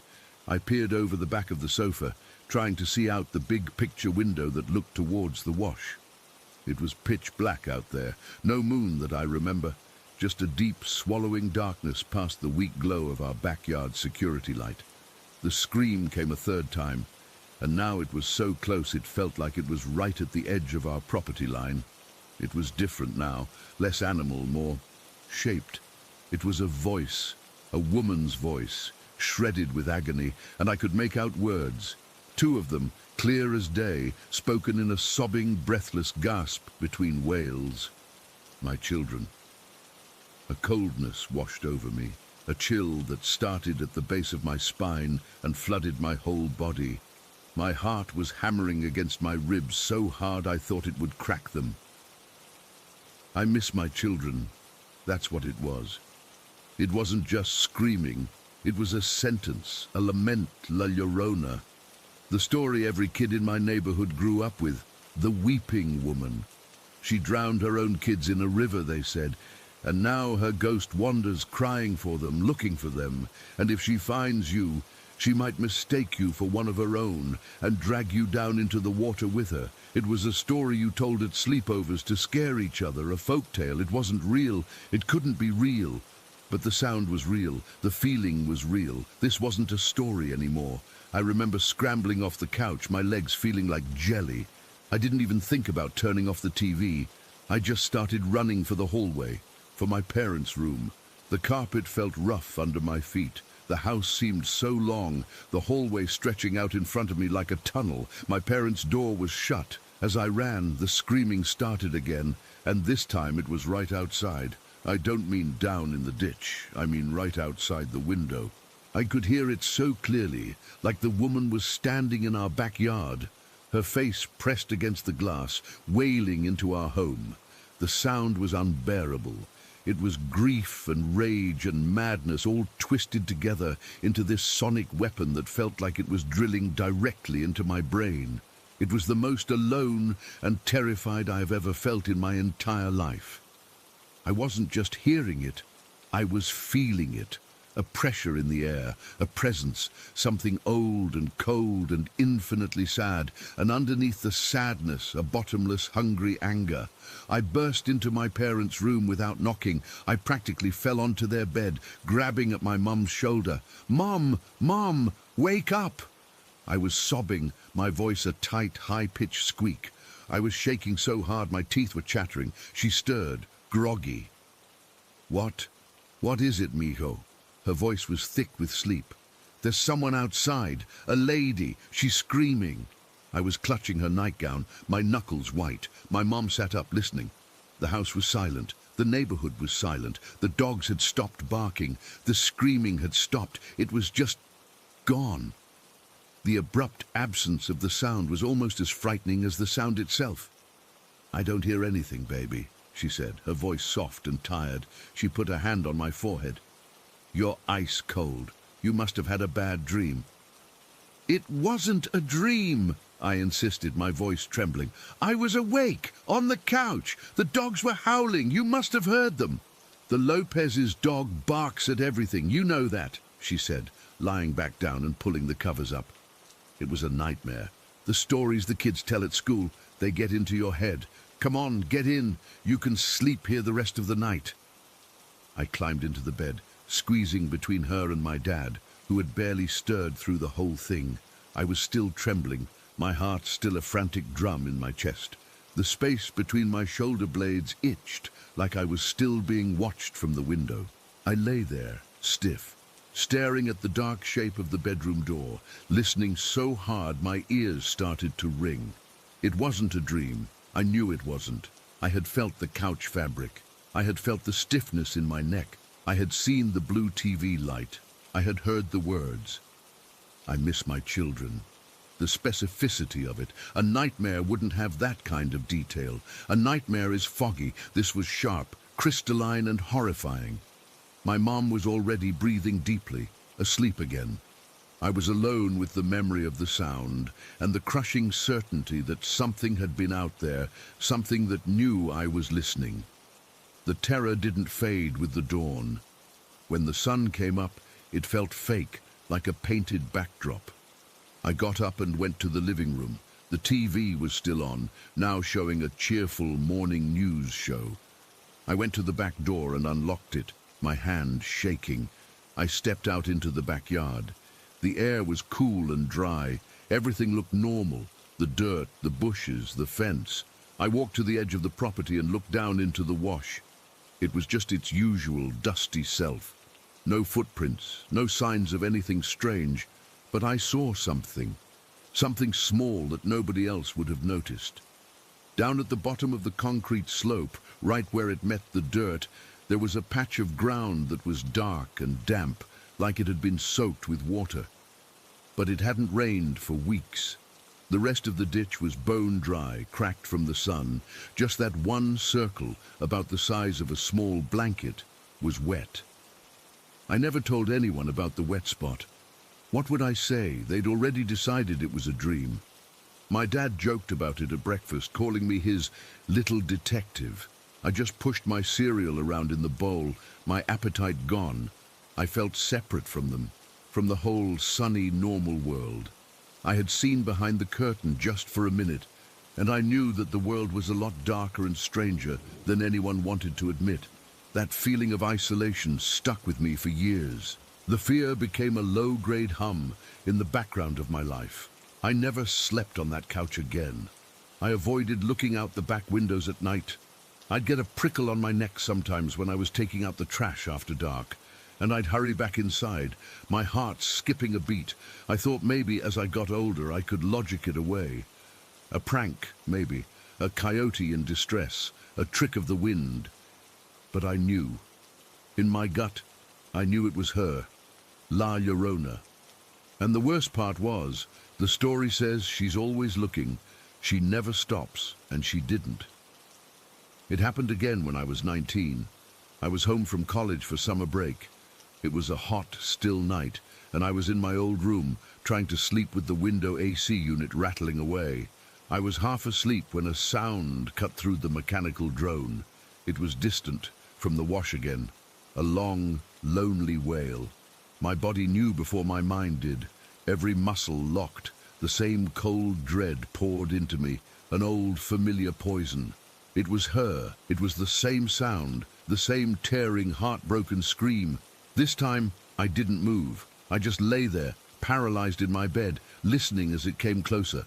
The dogs started up their same frantic chorus. The sound moved from the ditch across the neighboring yards, and then it was there, right outside my window. My bedroom was on the side of the house, facing the fence line. I could hear it so clearly, the raw, wet sobs, the gasping breaths, and then the words, whispered this time, but with an impossible clarity that carried through the glass and the hum of the AC. "My children, I'm coming." The voice was right there.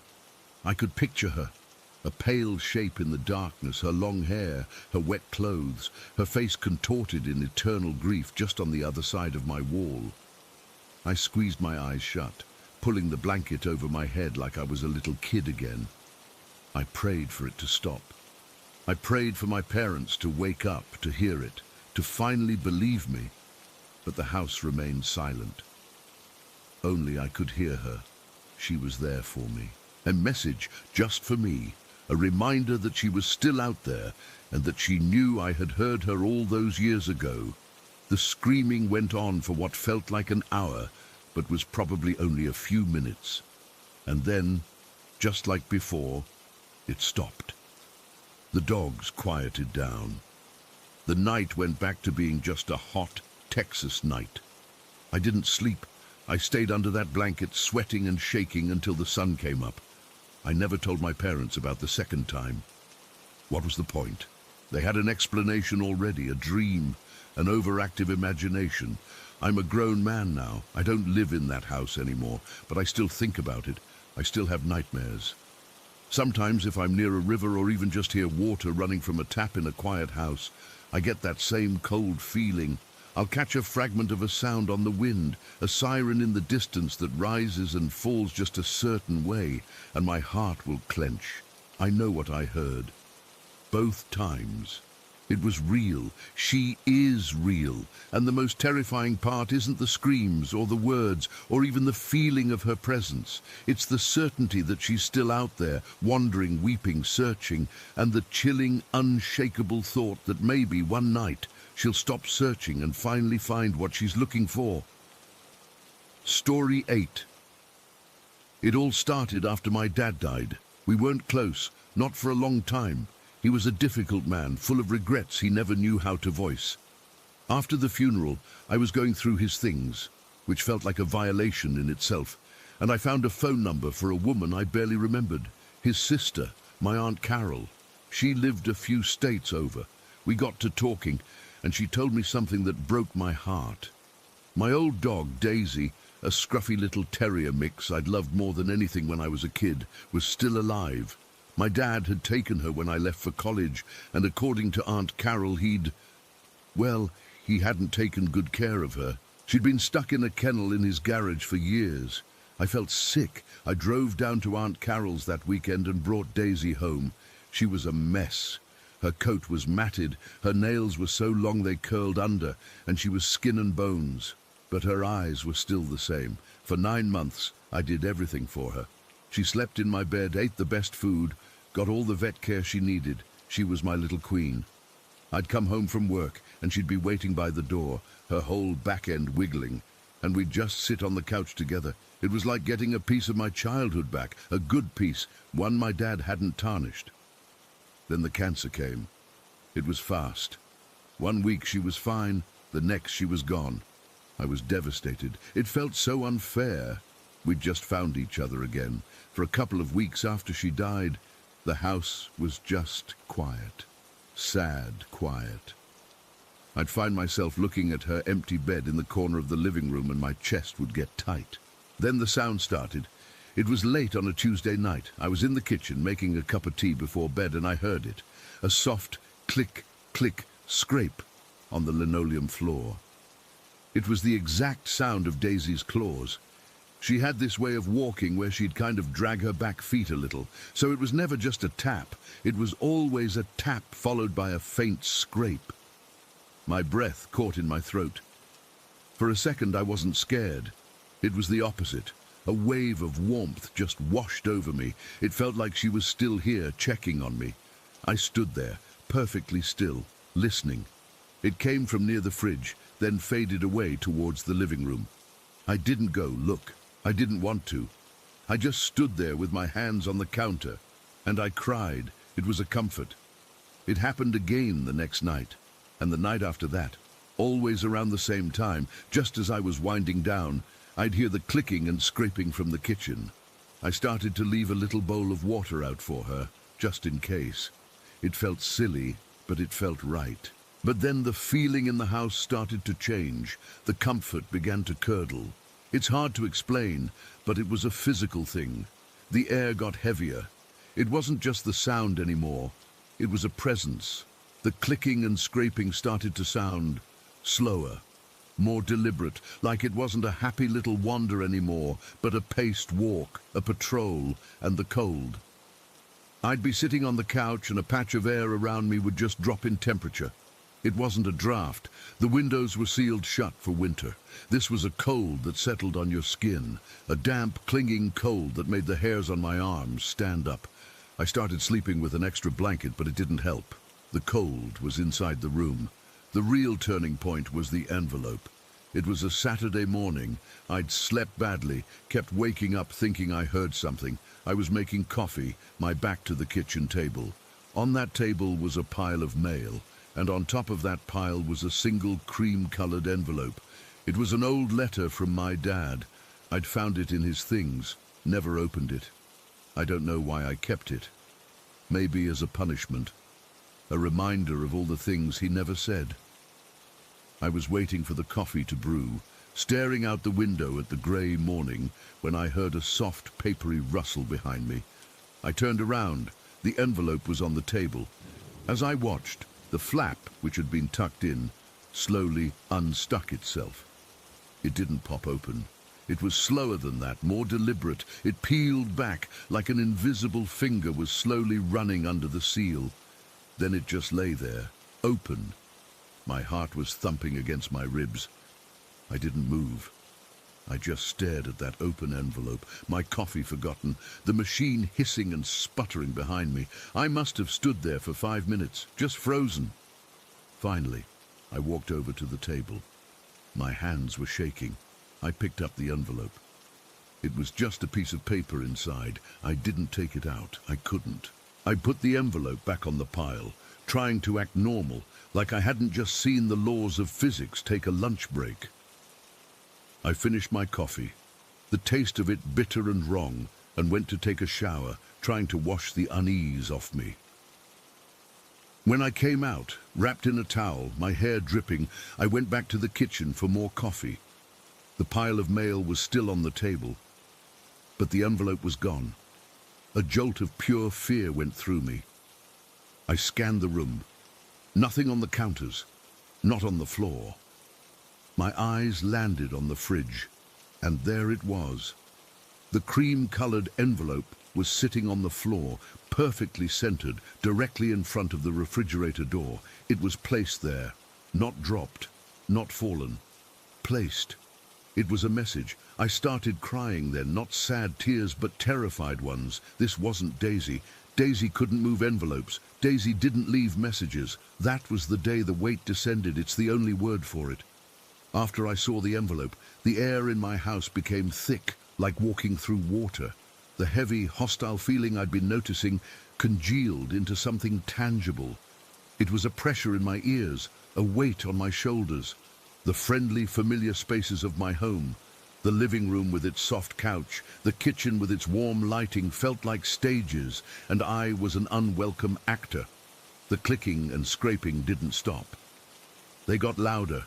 They weren't just in the kitchen anymore. I'd hear them in the hallway outside my bedroom at 2 in the morning. Click, scrape, click, scrape. A slow, patient walk back and forth. I'd pull the covers over my head, my whole body rigid, listening. The cold spot would move with the sound. I could feel it pass by my door, a wave of winter air in my heated home. I stopped sleeping. I stopped eating much. I was a ghost in my own house, tiptoeing around, jumping at every normal house sound. The fear was a constant companion, a sour taste in my mouth. I knew with a certainty that felt like a stone in my gut that this was connected to my dad. The envelope was his, the feeling of unresolved anger, of bitter regret. It was his signature. He was a man who held grudges, even against himself. That unopened letter felt like the key. He died suddenly. A heart attack. There was no last conversation, no deathbed reconciliation. There was just silence, and a promise he'd made to my mom years ago that he'd make things right with me. A promise he never kept. The thought hit me with the force of a physical blow. This was him trying to keep that promise. This was his idea of making amends from beyond the grave, and it was poisoning my home. The climax happened on a Thursday. I remember because I'd called in sick to work, too exhausted and strung out to face people. The whole day had been bad. The heavy feeling was so intense, it was hard to breathe. The scratching had been constant, a grating noise that seemed to come from the walls themselves. I was sitting on the living room floor, my back against the couch, just trying to get through the afternoon. Then I saw it, on the wall opposite me, a shadow. It wasn't the shape of a man or a dog. It was just a patch of deeper darkness, a concentration of the gloom in the room, and it was moving. It slid along the wall, from the doorway towards the kitchen, and as it moved, the temperature in the room plummeted. My breath misted in front of my face. The scratching sound intensified, becoming frantic, like something was trying to dig its way out of the drywall. I couldn't take it anymore. The fear and the anger and the grief just boiled over.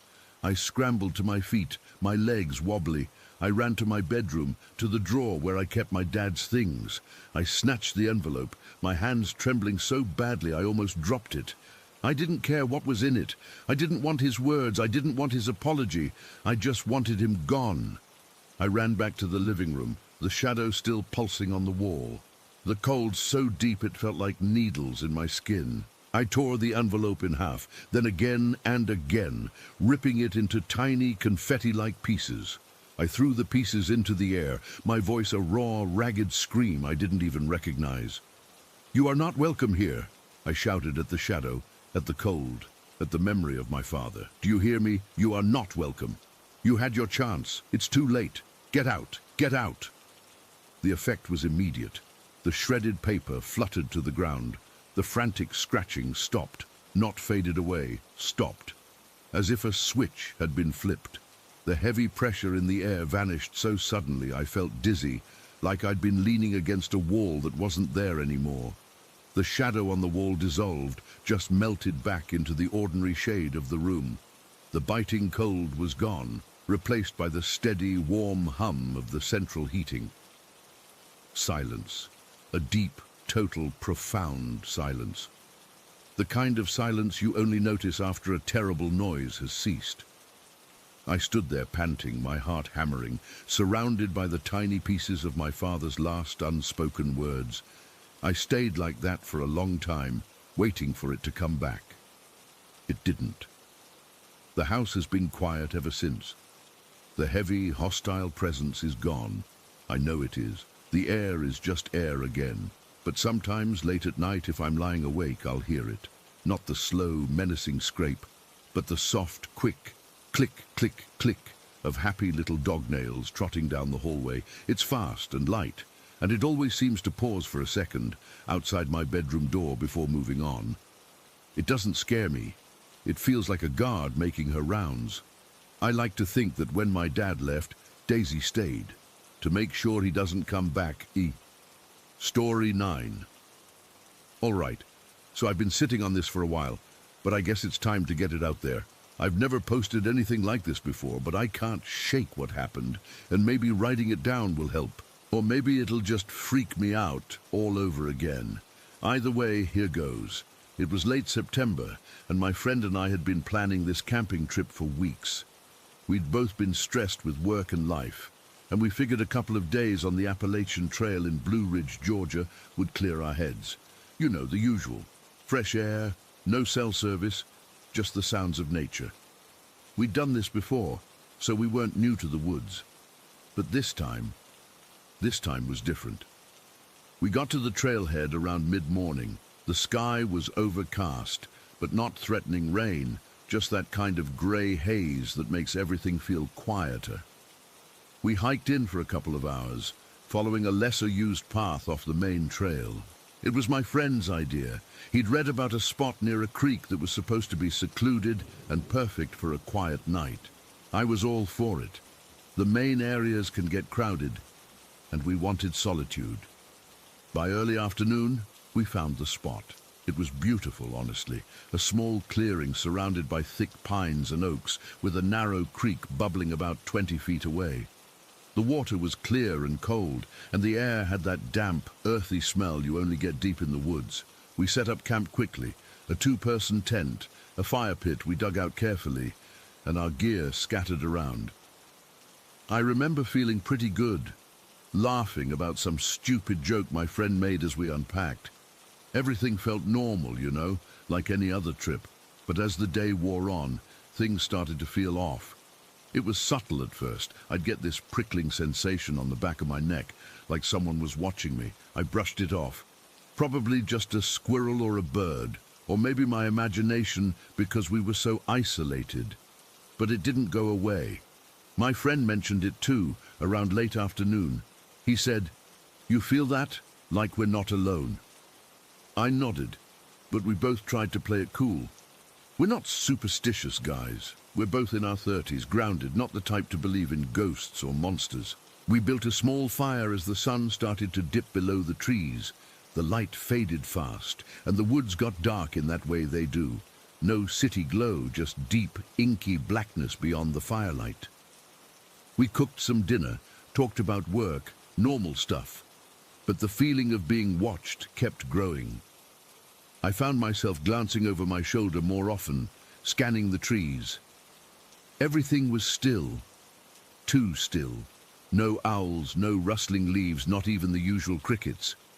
It was eerie, like the forest was holding its breath. Then, around what must have been 8 or 9 at night, we heard the first footsteps. Not loud, but distinct. A soft, crunching sound, like someone was walking carefully through the underbrush. We both froze, listening. My friend shone his flashlight toward the sound, but the beam just disappeared into the darkness. Nothing there. We tried to laugh it off. "Probably a deer," he said, but his voice was tight. I didn't believe it. Deer don't walk that deliberately. This sounded like something with purpose. A few minutes later, we heard it again, closer this time. And then a woman's voice. It was faint at first, like a whisper carried on the wind, but it came from everywhere and nowhere all at once. I can't even describe it properly. It wasn't shouting or screaming, just a soft melodic voice saying things we couldn't make out. It sent a chill right through me. My friend's face went pale in the firelight. "You hear that?" he whispered, and I just nodded, my throat too dry to speak. We stood up, keeping close to the fire. The voice kept going, weaving through the trees, sometimes sounding like it was right behind us, other times far away. It was a woman's voice, I'm sure of it, but it had this unnatural quality, like it was echoing from all directions at once. We couldn't pinpoint where it was coming from. My heart was hammering in my chest, and I could feel sweat trickling down my back despite the cool air. That's when we saw the eyes, red, glowing eyes, pairs of them, deep in the trees. They weren't like animal eyes reflecting light. They were just glowing, like embers in the dark. They'd appear for a second, then vanish, then reappear somewhere else, moving, getting closer. I gripped my friend's arm, and he was shaking. We both were. This wasn't some bear or coyote. This felt intelligent, malevolent. The voice got louder, clearer. It was still a woman's voice, but now it was saying words I could almost understand, like it was calling to us, but in a language that wasn't quite English. It was soothing and terrifying at the same time, like a lullaby from a nightmare. My friend started backing toward the creek, saying we should get out of there, but I was frozen, staring at those red eyes. They were closer now, maybe 30 feet away, and I could see they were set in something dark and shapeless, blending into the shadows. Then everything happened fast. My friend stumbled toward the creek, probably thinking we could follow it to safety, but as he reached the bank, something shoved him hard from behind. He didn't trip, he was pushed. I saw it happen. 1 second he was standing, the next he was flying forward into the water with a splash. The creek wasn't deep, but it was cold, and he came up gasping, scrambling to get out. I ran to help him, my legs feeling like jelly. As I pulled him up, the voice rose to a crescendo, laughing now, a high, mocking sound that seemed to come from the trees, the ground, everywhere. We didn't think twice. We bolted for the tent. It felt like the only shelter we had. We dove inside, zipping it up as fast as we could. Our breaths were ragged, and we were both soaked. Him from the creek, me from sweat and fear. We huddled together in the dark, listening. The footsteps started again, circling the tent. Slow, deliberate steps, crunching on leaves and twigs. Then the snapping of sticks, like someone was breaking them intentionally. Right outside the thin nylon walls, I could hear my own heartbeat thumping in my ears. My friend was trembling next to me, and I could feel the cold seeping through the tent floor. The red eyes appeared outside, casting a faint glow through the fabric. They moved around us, sometimes pausing, as if whatever it was studying us. The woman's voice was still there, whispering now, words I couldn't make out but felt like threats. It went on for what felt like hours. We didn't speak, didn't move, just waited, every muscle tense. At some point, I must have dozed off from exhaustion because I woke up to the first hints of dawn, a grey light filtering through the tent. The sounds had stopped. The eyes were gone. The voice was silent. It was dead quiet again, but now it felt oppressive, like the calm after a storm. We waited until the sun was fully up, then slowly, cautiously, unzipped the tent and peered out. Everything looked normal. The fire was ashes. Our gear was where we left it. The creek was still bubbling. But the ground around the tent was messed up. Footprints that weren't ours, and broken sticks scattered everywhere. We didn't stick around to investigate. We packed up in record time, not even bothering to eat, and hiked out as fast as we could. We didn't talk much on the way back, just kept glancing over our shoulders. We made it to the car by mid-morning and drove straight home. I've been back to the woods since, but never to that spot. I still don't know what it was, some kind of animal, a person messing with us, or something else, but it felt real, too real, and that voice, I still hear it sometimes in my dreams. I guess some things you just can't explain. Story 10. I was just a kid, maybe 8 or 9 years old, living in this tiny village out in the middle of nowhere. The kind of place where everyone knows everyone, and nothing much ever happens. You could walk from one end to the other in about 10 minutes, and most of the houses were old, with peeling paint and overgrown gardens. My family had moved there a couple of years before, and I spent most of my days running around with a few other kids from the neighborhood. We didn't have much to do, so we made our own fun, exploring the woods, climbing trees, or just messing around in the fields. There was this one garage at the edge of the village that always gave me the creeps.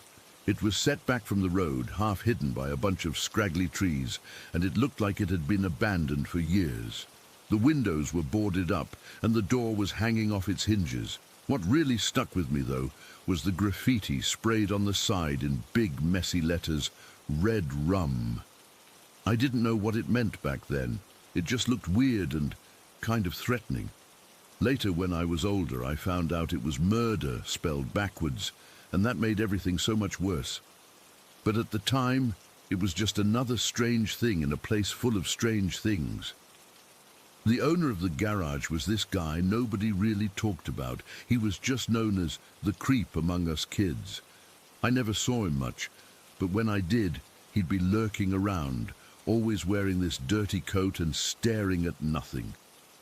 My parents told me to stay away from him, and I did, but that garage was like a magnet for our curiosity. We'd dare each other to get closer, but none of us ever went inside. It felt wrong, like something bad would happen if we did. Then came that one day I'll never forget. It was a Saturday, I think, because there was no school, and the weather was kind of gloomy, overcast and damp, with a chill in the air that made you want to stay inside. But we were bored, so a couple of us decided to go exploring near the garage.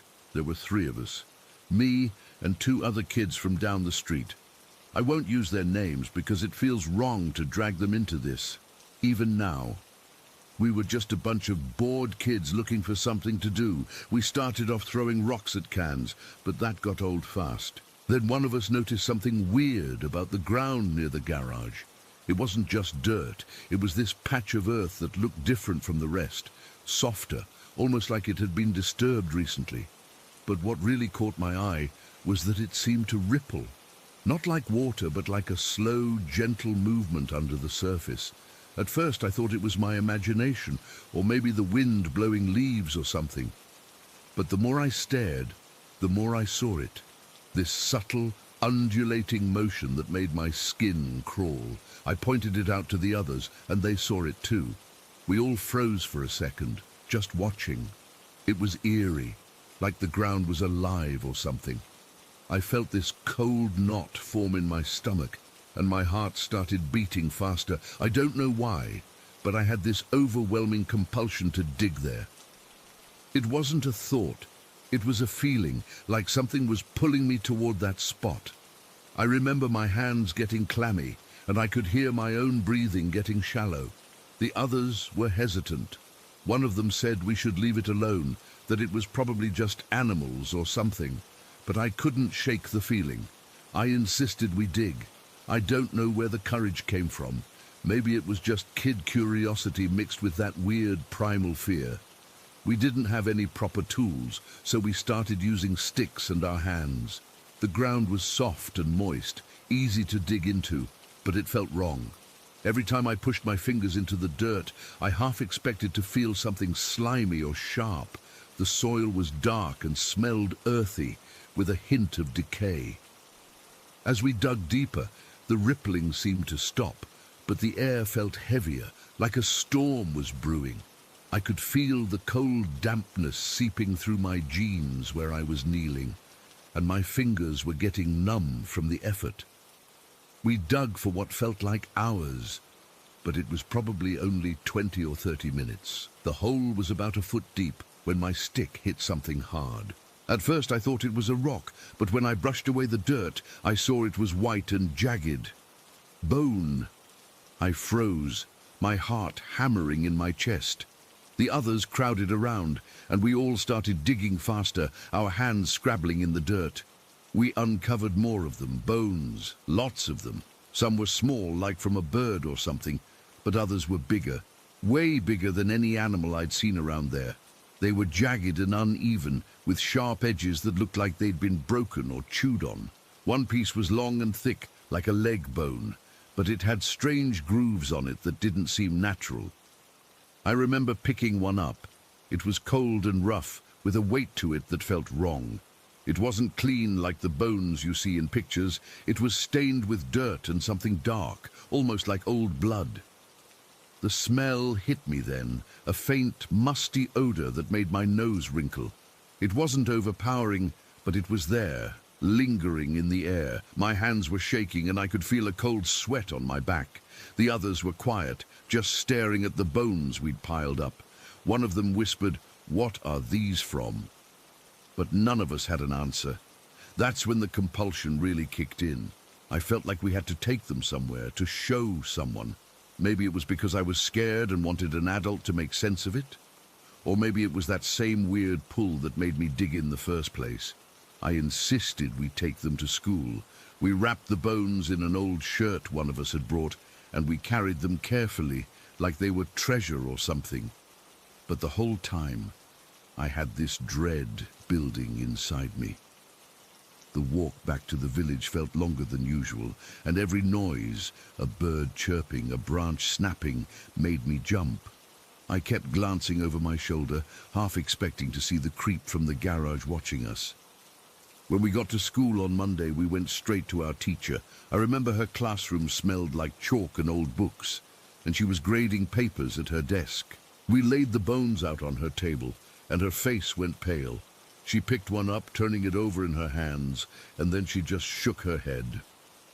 "These are probably just animal bones," she said, her voice calm but dismissive. "Maybe from a deer or a dog. You kids shouldn't be digging around in places like that." But I knew it wasn't that simple. The bones were too big, too jagged, and that word, red rum, kept echoing in my head. I tried to tell her about the garage and the rippling ground, but she just patted my shoulder and told me not to worry about it. She said we should leave it alone and focus on our schoolwork. I felt a mix of frustration and fear, like she wasn't listening, like no one would ever believe us. We took the bones back, but we didn't know what to do with them. In the end, we buried them again in a different spot, far from the garage, but it didn't make me feel any better. The rest of that day is a blur. I went home, but I couldn't eat dinner. My parents asked if I was okay, and I just shrugged it off. How could I explain something I didn't understand myself? That night, I had trouble sleeping. Every time I closed my eyes, I saw those bones and that rippling ground. I felt cold, even under the blankets, and my heart would race for no reason. I kept thinking about the creep who owned the garage. What was he doing there? Why did he have red rum spray-painted on it? And what else was buried under that ground? The questions swirled in my head, but there were no answers. That fear stayed with me for years. Even now, as an adult, I get chills thinking about it. I never went back to that garage, and I heard it got torn down a while ago. But sometimes, when I'm alone at night, I wonder if we only scratched the surface. What if there was more down there? What if that rippling was something else? Something I can't explain. I don't have any proof, no way to know for sure, but that day left a mark on me. It's like a shadow that follows me around, and I doubt I'll ever shake it off. And Bijim, Story 11. We were at my grandmother's house, this old place she'd lived in for decades. It was one of those creaky two-story homes with wood paneling and drafty windows that made noises even when there was no wind. I remember it was cold that night, the kind of cold that seeps into your bones, and we were holed up in my room, probably playing video games or something, when we ran out of smokes. My last pack was empty, and we were jonesing for a cigarette bad. We knew my grandmother had a fresh pack in her room. She smoked too, but she was strict about us not touching her stuff. She'd gone to bed early, around 9 o'clock, and the house was dead quiet except for the hum of the fridge and the occasional crackle from the fireplace downstairs. My cousin, he was the one who suggested it. "Let's just grab a few from her pack," he whispered, and I could hear the nervous edge in his voice. We both knew it was wrong, but the craving was so strong it overrode any guilt. I remember my hands were shaking a little, not from fear yet, but from that nicotine hunger that makes you feel desperate. We decided to wait until we were sure she was deep asleep. We crept out of my room and into the hallway, which was dark except for the glow of a nightlight plugged in near the bathroom. The floorboards groaned under our feet, and every little sound made us freeze, hearts pounding. The hallway felt longer than usual, like it was stretching out in front of us. My grandmother's room was at the end, and her door was always slightly ajar because she said it helped with the airflow. As we got closer, I could smell the faint scent of her perfume mixed with cigarette smoke, and it made me feel even more guilty. We paused outside her door, listening. I could hear her soft snoring, this rhythmic sound that usually comforted me, but tonight it just made me anxious. My cousin nudged me, and I nodded. We were going in. I remember the doorknob was cold and metallic under my hand. I turned it slowly, trying not to make a sound, but it still let out this tiny squeak that made my stomach clench. The door swung inward, and the room was pitch black except for a sliver of moonlight filtering through the curtains. It illuminated the bed where my grandmother was sleeping, her form barely visible under the blankets. Her cigarette pack was on the nightstand, right where we expected it. We could see the outline of it, this rectangular shape that felt like a prize. We took a step inside, and that's when it happened. From the corner of the room, something moved. At first I thought it was a shadow, maybe from the curtains swaying, but then it detached itself from the darkness. It was a black figure, humanoid but not quite human, and it leaped at us. I don't mean it walked or shuffled. It leaped like it was spring-loaded, and it came straight for our faces. I didn't see any features, no eyes or mouth, just this pure black shape that seemed to absorb the light around it. It was fast, so fast that I didn't have time to process what it was. A jolt of pure terror shot through me, and I let out this choked gasp. My cousin screamed, this raw, high-pitched sound that cut through the silence, and we both turned and ran. I don't think I've ever moved that fast in my life. We bolted out of the room, not caring about the noise, and slammed the door shut behind us. I could hear my heart hammering in my ears, and my legs felt like jelly. We didn't stop until we were back in my room, panting and shaking. I locked the door, my hands fumbling with the bolt, and we just stood there, staring at each other in the dim light. My cousin's face was pale, almost ghostly, and I could see the sweat beading on his forehead. "What the hell was that?" he whispered, his voice trembling. I didn't have an answer. All I could think about was how real it felt.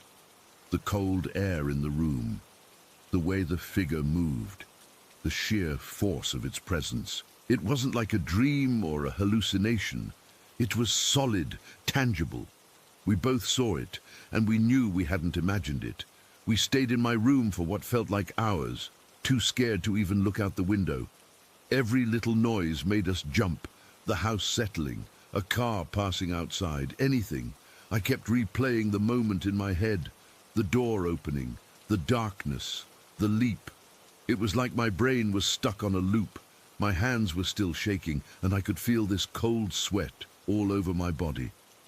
We didn't talk much, just sat there on the floor, backs against the door, like we were guarding against something.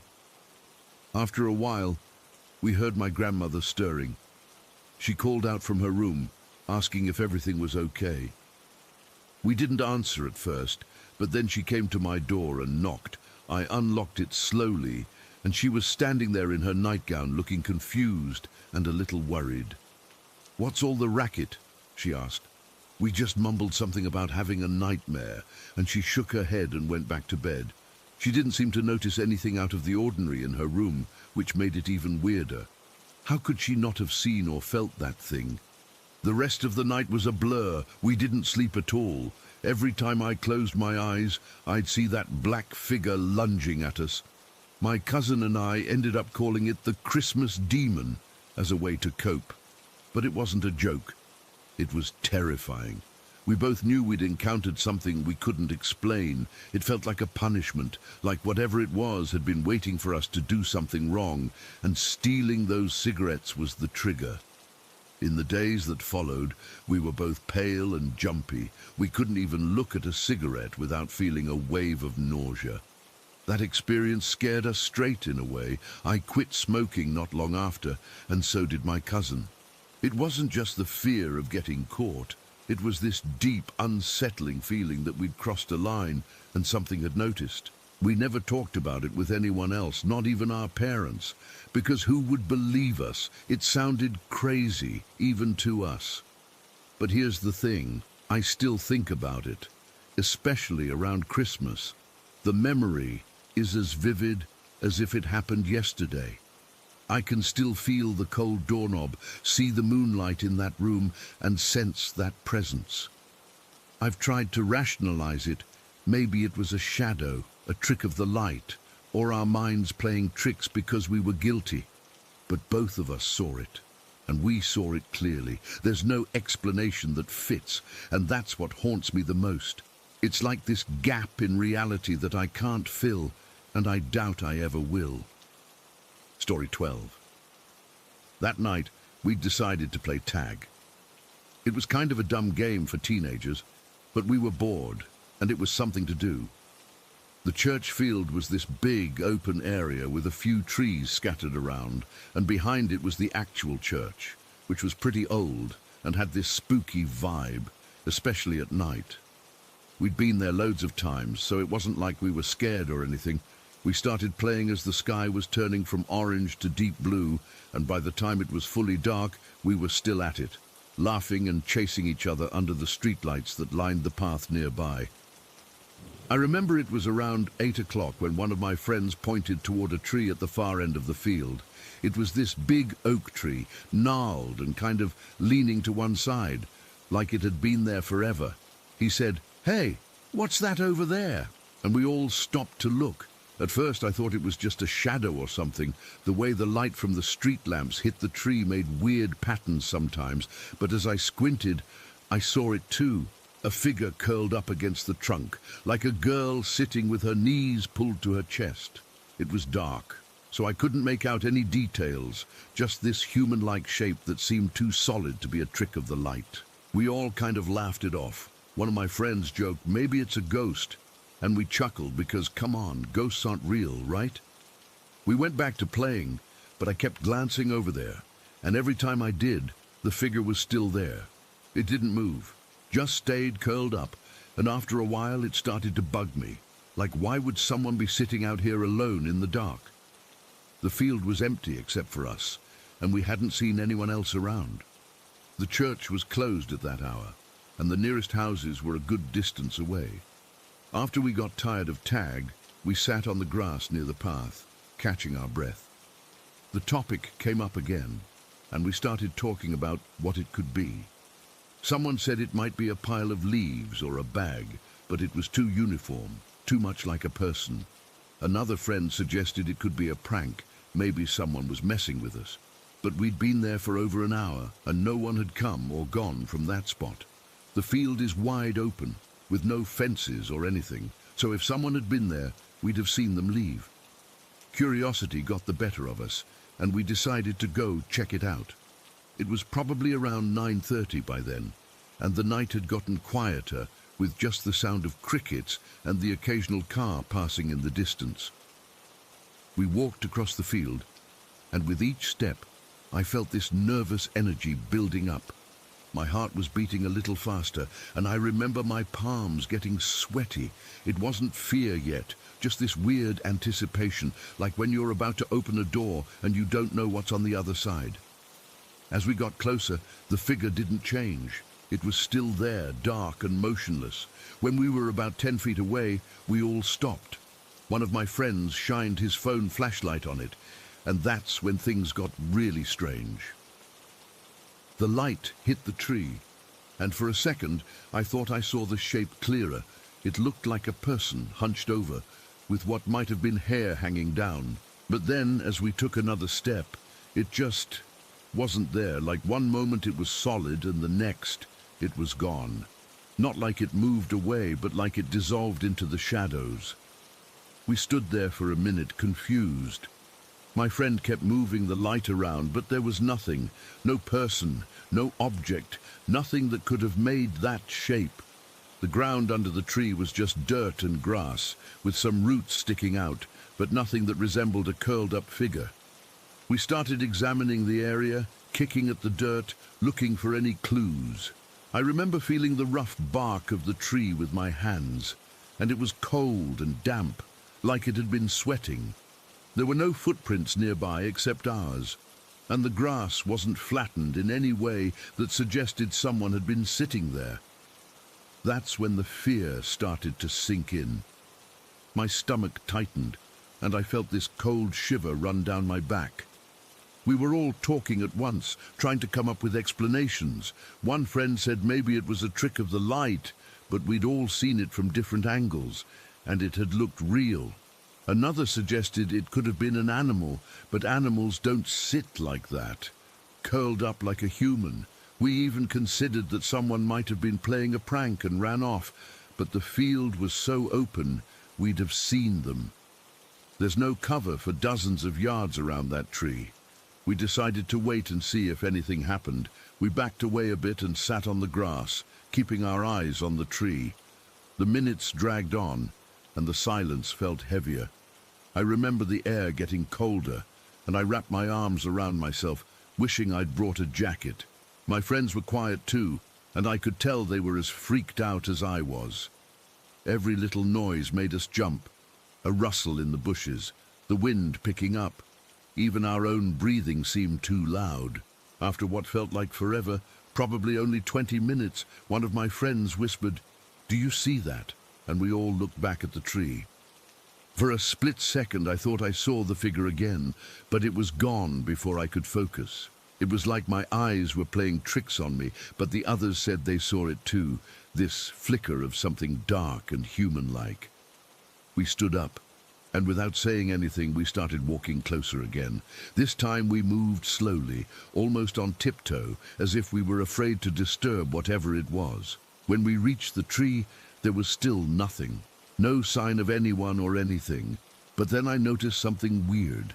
The air around the tree felt colder, like a pocket of chill that didn't match the rest of the night.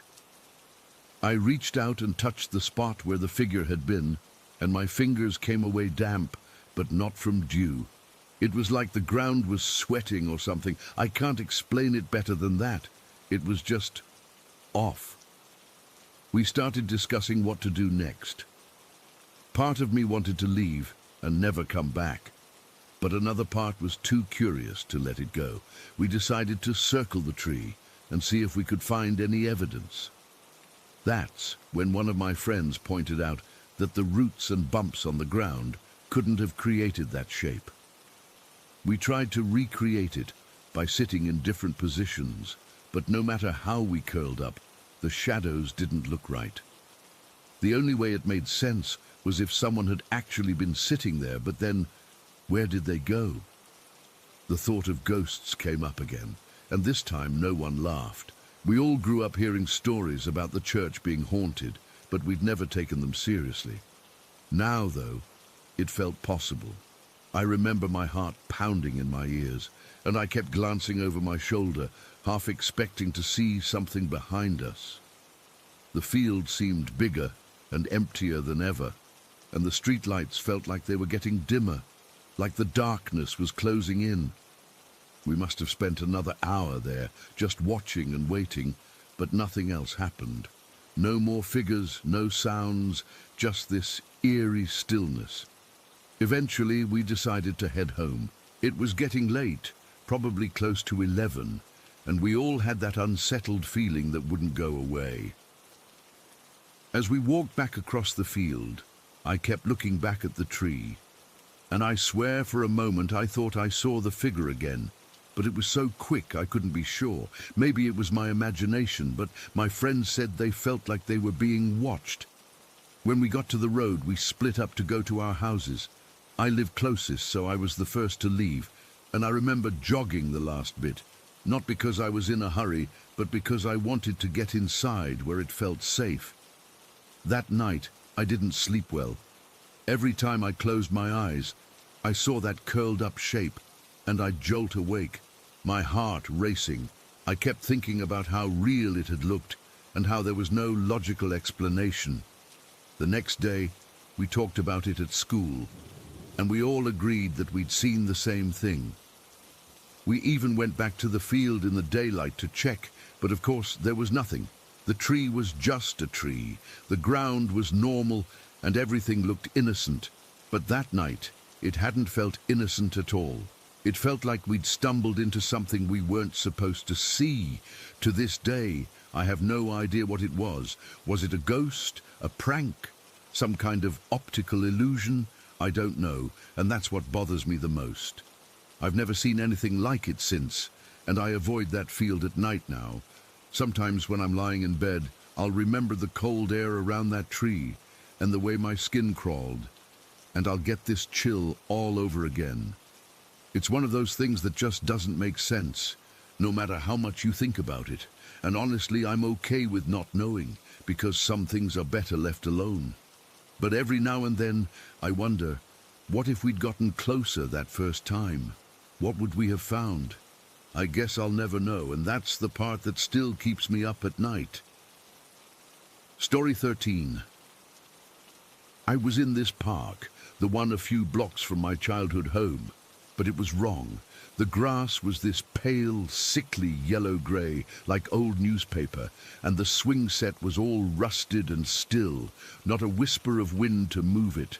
The sky was just a flat, dull white. No sun, no clouds, just a blank sheet, and it was silent. Not peaceful quiet, but the kind of silence that feels heavy, like it's pressing down on your ears. I wasn't alone. There was this figure walking ahead of me. I couldn't see its face, just its back. It was dressed in simple, dark clothes, like old-fashioned work pants and a jacket. It didn't turn around, it just walked, and I knew I had to follow it. My feet were moving, but I couldn't feel the ground. It was like gliding. There was no sound from my footsteps or its, just that crushing silence. We walked through the park, past the dead swings, and onto the path that circles the old duck pond. The pond was empty, just a basin of cracked dry mud, and that's when I saw him, on one of the green, flaking iron benches that face the pond, the Grim Reaper. I know how that sounds. I'd laugh if someone told me this, but it wasn't some Halloween costume. He was tall and thin, wearing a long, dark cloak that pooled around his feet on the gravel. The hood was up, and where his face should have been, there was nothing, just a void, a perfect, seamless darkness that was deeper than any black I've ever seen. It wasn't empty, though. It felt like it was full of something ancient and cold, and if you looked at it for too long, you'd fall in and never stop falling. The figure who led me there just dissolved, like smoke, and I was standing there, maybe 10 feet from the bench. I couldn't move. I was frozen, but not from fear. Not yet. It was more like a command. My body just understood that I was not to move until I was given permission. The Reaper didn't have a scythe. That's a detail that's always stuck with me. He was just sitting there, relaxed, one arm resting along the back of the bench. His hands were bare, and they were just bones, but not clean, white bones like in a diagram. They were aged yellowish, like old ivory, with fine cracks running through them. He was completely still. Then, very slowly, he lifted one of those skeletal hands and pointed. Not at me, past me, his arm extended, and his index finger, that bone finger, aimed down the path we'd just come from. He held it there. I followed the line of his arm, looked down the path, but there was nothing there. Just the same dead park, the same white sky. I looked back at him, at that faceless darkness under the hood, and I felt a question form in my mind, not even in words, just a feeling of, why? What is it? And as if in answer, the darkness under the hood seemed to shift. It wasn't a movement you could see with your eyes, but I felt it. It felt like a wave of absolute, bottomless sorrow washed over me. It was so heavy, so profound, it took my breath away. It was the grief of every living thing that had ever died all at once. It wasn't malicious, it wasn't angry, it was just final. It was the end of everything, and it was sad about it. Then I woke up. I sat bolt upright in bed, gasping. My heart was hammering against my ribs like it wanted out. The room was dark. The digital clock on my nightstand glowed 4:17 in the morning. I was drenched in a cold sweat. My t-shirt and sheets stuck to my skin. I could still feel that sorrow, a physical weight on my chest. I didn't go back to sleep. I just sat there, watching the window until the sky started to turn from black to grey. I told myself it was just a nightmare. I'd eaten pizza too late. I was stressed about money. I got up, made coffee, went to work. But the feeling clung to me all day. It was like I had walked through a cold mist, and it had settled deep in my bones. I couldn't shake the image of that bench, that pointing finger, that endless dark where a face should be. The first one was my Uncle Carl. He died 3 weeks later, a heart attack, out of the blue. He was only 58, a bit overweight, but otherwise healthy. It was a shock, a brutal, painful shock for the family. At the funeral, standing in the rain, I felt a chill that had nothing to do with the weather. I remembered the dream, but I pushed it away. It was a coincidence. It had to be. Then, 2 months after that, It was Sarah, a woman I'd worked with for 5 years. We weren't close friends, but we got along, had lunch sometimes. Car accident. A truck ran a red light. Just like that, she was gone. I went to her service, and that cold feeling was back, stronger this time. It was sitting in the pit of my stomach, a hard little knot of ice. The deaths started coming faster. My cousin's husband, Mike, had a freak aneurysm. An old college friend, Ben, drowned on a fishing trip. A neighbor from down the street, Mrs. Gable, in her sleep. It felt like once a month, sometimes more, I was getting a phone call or seeing a post online or a text message from a friend saying, "Hey, did you hear about..." Each time, the dream would flash in my mind. The bench, the pointing finger, that hollow, silent park. I started keeping a list in my head, a morbid tally. I'd be at my desk at work and the number would just pop into my head. 7, 8. The worst was my Aunt Marie. She helped raise me. She was the one who always remembered my birthday, who sent cards for no reason. Cancer. It was fast and aggressive. She was gone within 2 months of the diagnosis, sitting by her hospital bed, holding her hand as she slept. All I could see was that pointing finger. It was pointing here. It was pointing at her. It was pointing at all of them. By the time my brother Mark got sick, I was a wreck. It was almost 11 months to the day since the dream. Mark, my little brother, he started getting headaches. Then his vision got blurry. They found a tumor, glioblastoma. The doctor said it was one of the worst kinds. I spent every day I could with him. I'd sit in his room, and we'd watch old movies, not talking much. What was there to say? The unspoken thing was everywhere in that room. The dream, the Reaper. I felt like I had been given a warning, a preview of the coming attractions of my own personal hell, and I had been too stupid to understand it.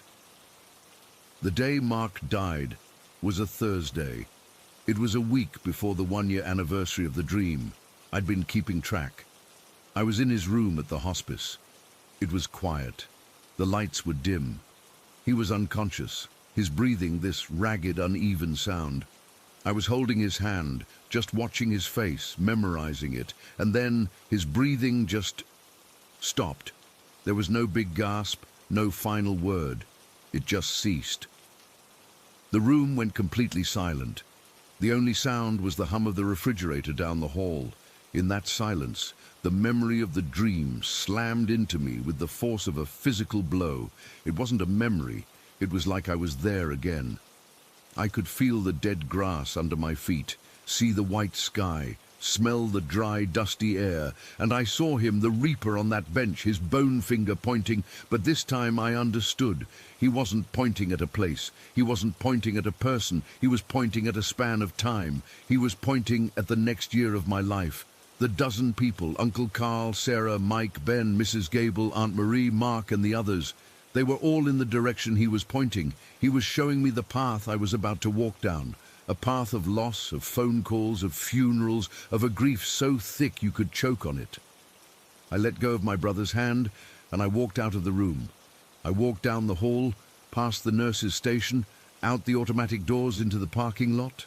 The sun was too bright, the world was too loud, cars were driving by, people were talking on their phones, life was just going on.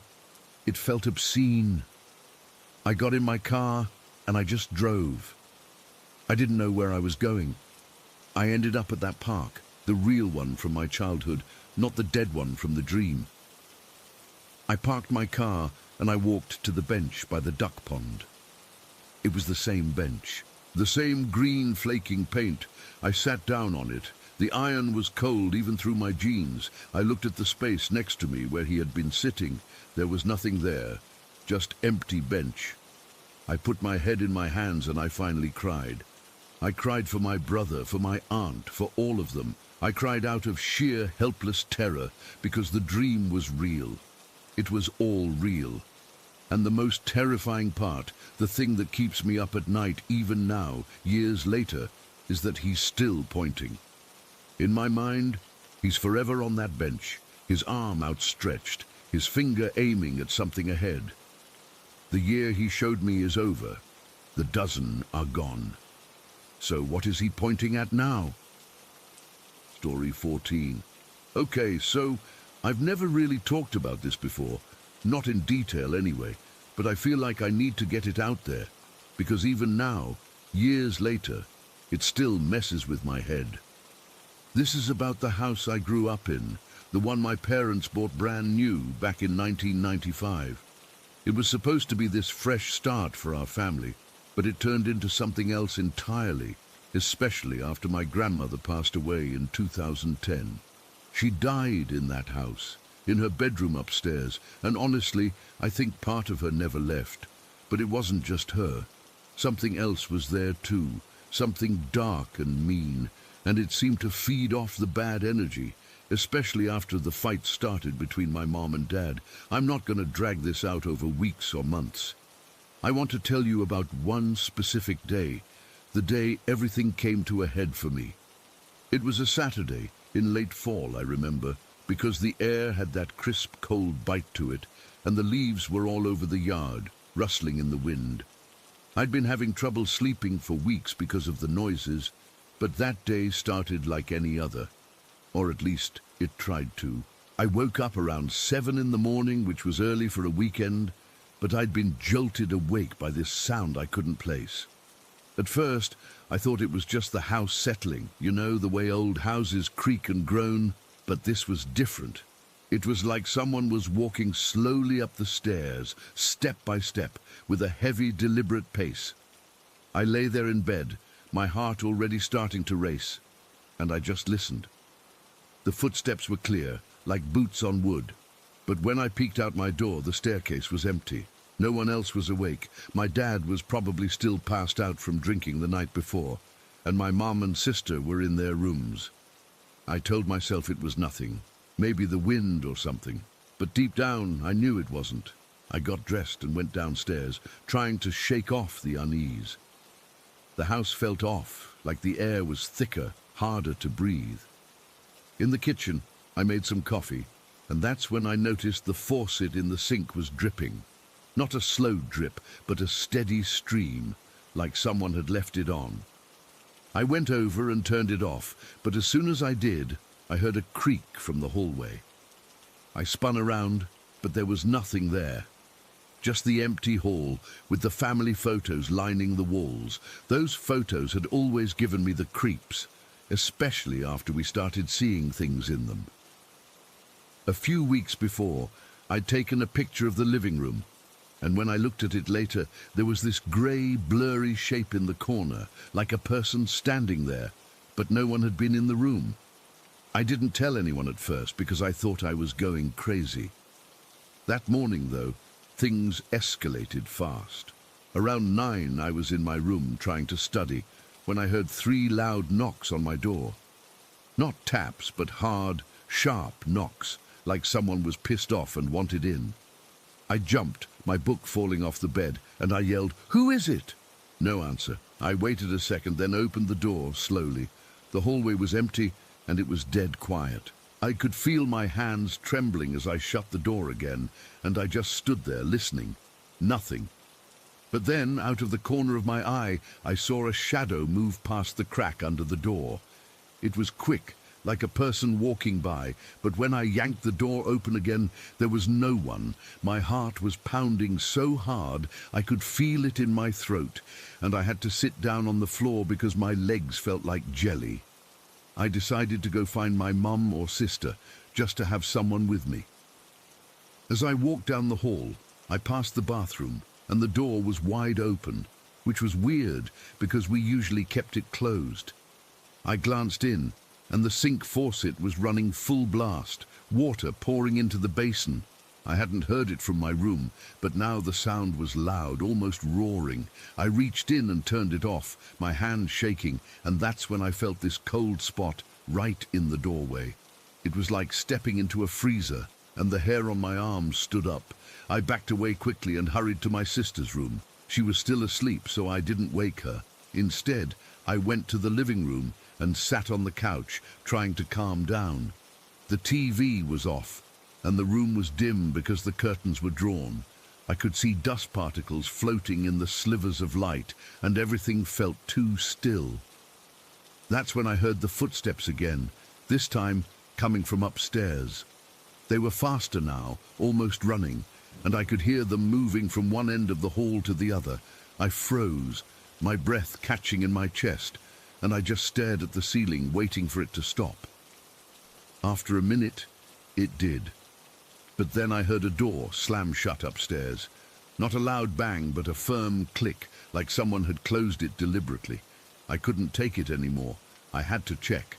I crept up the stairs, each step feeling like it took forever. And when I got to the top, the hall was empty again. But my grandmother's old room, the door was closed. It was always kept shut since she died, out of respect. But now it was firmly shut, and I could have sworn I'd seen it open earlier. I didn't have the guts to open it. I just stood there, feeling this overwhelming sense of dread, like something was watching me from behind that door. I went back downstairs and found my mum in the kitchen. She was making breakfast, but she looked tired and on edge. I told her about the knocks and the footsteps, and she just nodded slowly, like she'd been expecting it. She said she'd been hearing things too, especially at night, and that she'd had panic attacks where she felt like she couldn't breathe, like something was pressing down on her chest.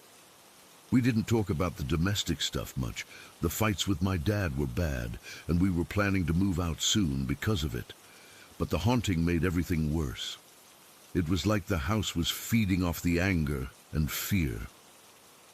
Around noon, my dad woke up and came downstairs. He was in a foul mood, grumbling about the noise, but when I mentioned the faucet turning on by itself, he just shrugged and said he'd noticed things too since we'd talked about leaving. He said doors would open on their own, especially at night, and he'd find chairs moved in the living room. He didn't seem scared, more annoyed, but I could tell it was getting to him. The afternoon dragged on, and I tried to distract myself by helping my mum with chores, but every little noise made me jump. At one point, I was in the basement grabbing laundry, and I heard those fast footsteps again, this time right above me, in the kitchen. They were so quick, like someone sprinting, and then they just stopped.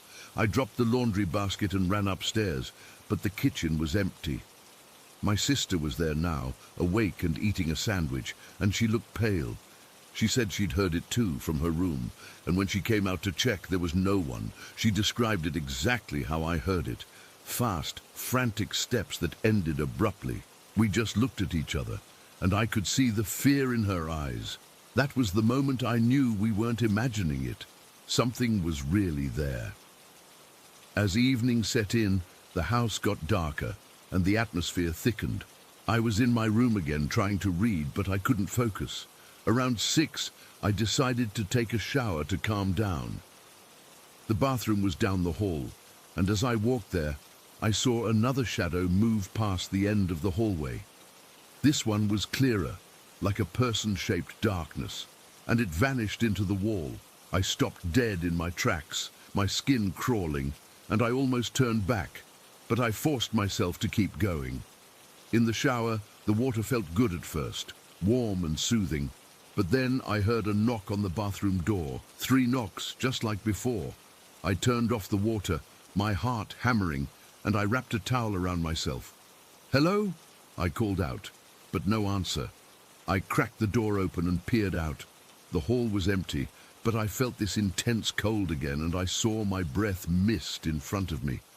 I hurried back to my room, not even bothering to dry off properly, and I put on clothes as fast as I could. By now, it was fully dark outside, and the house was quiet, too quiet. My family was all in their rooms, and I could hear the TV faintly from my dad's room, but otherwise it was silent. I sat on my bed, hugging my knees, and just listened. That's when I heard the footsteps start again, this time on the stairs, but they were different, slower, heavier, like whatever it was didn't care if we heard it. I could hear them coming closer, step by step, and then they stopped right outside my door. I held my breath, my whole body tense, and I stared at the door handle, waiting for it to turn, but it didn't. Instead, I heard a low whisper, so faint I almost missed it. But it was there, like someone saying my name.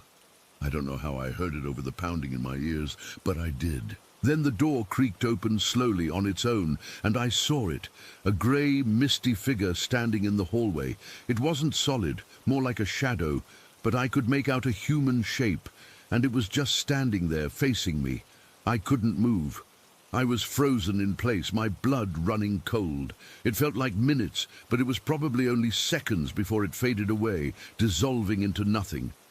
As soon as it was gone, I snapped out of it and slammed the door shut, locking it. I backed into the corner of my room, shaking uncontrollably, and I must have stayed like that for hours. I don't remember falling asleep, but I must have, because the next thing I knew, it was morning, and the house was quiet again. That was the last straw for me. A few days later, my mum and I moved out because of the violence, and honestly, I was relieved to be away from that house. But my dad stayed, and he told us later that the activity got worse. Faucets turning on by themselves, doors swinging open in the middle of the night. My sister visited once and heard those fast footsteps again, confirming it wasn't just in our heads. Even now I have panic attacks sometimes, and I can't explain what happened that day. It's like something sinister was living there, and it knew how to scare us. I don't have any answers, just this memory that haunts me, and I'll never forget the feeling of that thing watching me, like it was waiting for the right moment to show itself, and then, just like that, it was over. But the fear never really left.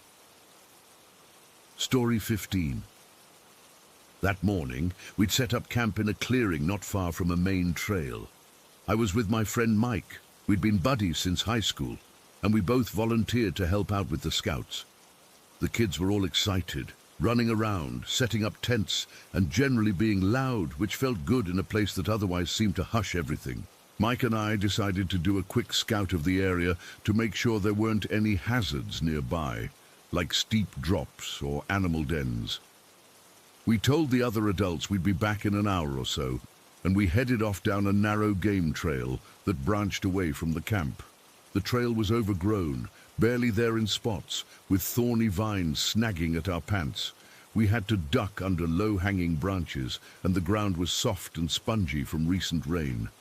I remember the squelch of our boots in the mud, and how the forest seemed to close in around us. It wasn't spooky at first, just isolated, but after about 20 minutes of walking, the sounds from camp faded completely, and it was just us and the rustle of leaves in the breeze. Mike was ahead of me, and he pointed out some deer tracks, joking that we might get lucky and spot a buck. But the longer we walked, the more the silence felt heavy, like a weight on my chest. The game trail eventually sloped down toward a rocky creek bed. I could hear the water before I saw it, a gentle trickle that should have been soothing. But something about it felt off, like it was too steady, too constant. When we reached the creek, it was wider than I expected, maybe 10 feet across, with water that looked clear but moved slowly, almost lazily. The rocks were slick with moss, and the air was cooler there, with a damp chill that seeped through my jacket. That's when we saw it. A cabin, right there in the middle of the creek, half submerged in the water. I stopped dead in my tracks, and Mike did too. We just stared for a minute, not saying anything. The cabin was small, maybe the size of a tool shed, but it was built like a proper little house, with wooden walls that were dark and waterlogged. Part of the roof was caved in, and the whole structure was tilted, like it had been there for years, slowly sinking into the creek bed. Water flowed right through it, gurgling around the corners, and inside I could make out furniture, a table and a chair, both covered in a layer of silt and grime. It looked ancient, out of place, like it had no business being there in the middle of nowhere. Mike was the first to speak. "What the hell is that?" he said, his voice low, almost a whisper. I shook my head because I had no idea. We edged closer, careful not to slip on the wet rocks. The creek wasn't deep, maybe ankle-high, but the current was strong enough to make wading tricky. As we got nearer, I could see more details. The wood was rotting in places, with patches of green algae, and the single window was cracked, the glass murky with dirt. It felt abandoned, but not in a normal way. It was like time had stopped here, and this cabin was stuck in some weird limbo. I had this urge to get a better look, so I told Mike I was going to climb onto the roof. He nodded, but he looked uneasy, his eyes scanning the trees around us. The roof was low enough that I could reach it by hoisting myself up from a larger rock nearby. The shingles were slippery, and I had to grip hard to keep from sliding off. Once I was up there, I crouched down and peered through the hole in the roof into the cabin's interior. Inside, it was even stranger than I'd thought. The water was flowing right through, like a stream had decided to run through someone's living room. The table and chair were coated in that silt, but they were positioned neatly, as if someone had just gotten up and left. There was a bed in one corner, submerged partly, with a faded blanket tangled in it. Everything was eerily still, except for the water, which made a soft, persistent trickling sound. But as I looked, I started to feel this intense sensation, like I was being watched from below, not from outside, but from inside the cabin, even though I couldn't see anyone or anything moving. It was a physical feeling, a prickle on the back of my neck, and my heart started beating faster. I held my breath, straining to hear anything over the water, but there was nothing, just that feeling, cold and heavy, like eyes boring into me. Meanwhile, Mike was standing by the creek bank, and he suddenly called out, "Hey, did you see that?" I turned to look at him, and he was pointing toward a stump a little ways off, near the tree line. "There was an old man," he said, his voice shaky. "He was waving at us, wearing suspenders." I squinted, but I didn't see anyone. The stump was just a rotting piece of wood surrounded by ferns. Mike insisted he'd seen him clear as day, an old man with grey hair, motioning for us to come over, but when we both looked again, there was nothing. No one. Not even a footprint in the mud. That's when the unease really set in. My skin felt clammy, and I had this urge to get down from the roof and leave. Fast. I slid off carefully, my boots splashing into the creek water, and joined Mike on the bank. We didn't say much. We just shared a look that said we both felt it. Something was wrong here. The forest seemed quieter than ever, like it was holding its breath. We decided to head back to camp, and we moved quickly, not running but walking at a brisk pace, our heads on swivel, checking behind us every few steps. The hike back felt longer than the way there. Every crack of a twig made me jump, and the shadows between the trees seemed darker, more menacing. By the time we reached camp, the scouts were still buzzing around, but I felt disconnected, like I'd stepped out of a nightmare and back into reality. Mike and I didn't tell anyone right away. We just helped with lunch, but I could tell he was as spooked as I was. My hands were trembling a little when I passed out sandwiches, and I kept replaying that feeling of being watched, the image of the cabin, and Mike's story about the old man. After we ate, we gathered a few of the older scouts and another adult. We figured we should show them what we'd found, maybe document it or something. I led the way back down the game trail, with Mike beside me and the kids chattering excitedly behind us. They were asking questions, but I gave short answers, my mind focused on what we were about to see. The walk felt familiar, but as we got closer to the creek, I started to notice things were different. The sounds were off, the water wasn't trickling as loudly, and the air didn't have that same chill. When we reached the creek bed, my stomach dropped. The cabin was gone, completely vanished. No half-submerged structure, no furniture, no signs it had ever been there. The creek flowed normally with no disruption, and the rocks were just rocks, no silt or debris. I walked to the spot where I'd climbed onto the roof, and there was nothing, not even an impression in the ground. Mike was staring, his face pale, and the scouts were confused, asking where the cabin was. I didn't know what to say. We searched the area for a good half hour, poking around the banks and the trees, but there was no trace. No broken branches, no footprints besides our own. Nothing. It was like it had never existed. The rest of the day passed in a blur. We packed up camp early and headed home, and I drove in silence most of the way, my mind racing. I've gone back to those mountains a few times since then, always hoping to find some clue, but I never have. That cabin, that feeling of being watched, the old man Mike saw. It's all still there in my head, clear as yesterday. The trickle of water through that place, the ghostly apparition, it left me with a terror of the unknown that I can't shake. Even now, when I'm in the woods, I get that same prickle on my neck, and I wonder what else is out there hiding in the silence. Story 16. It's been 2 months, and I still don't know how to talk about this without my hands shaking. I'm typing this on my phone, in my boyfriend's car, parked outside a coffee shop 20 minutes from that house. I can't go back, I won't. I just need to get this out, to see if anyone else has ever felt anything like this, because I feel like I'm going crazy. The day it ended, or at least the day we finally left for good, was a Tuesday. I remember because the garbage trucks came that morning, and the sound usually woke me up, but that Tuesday I was already awake.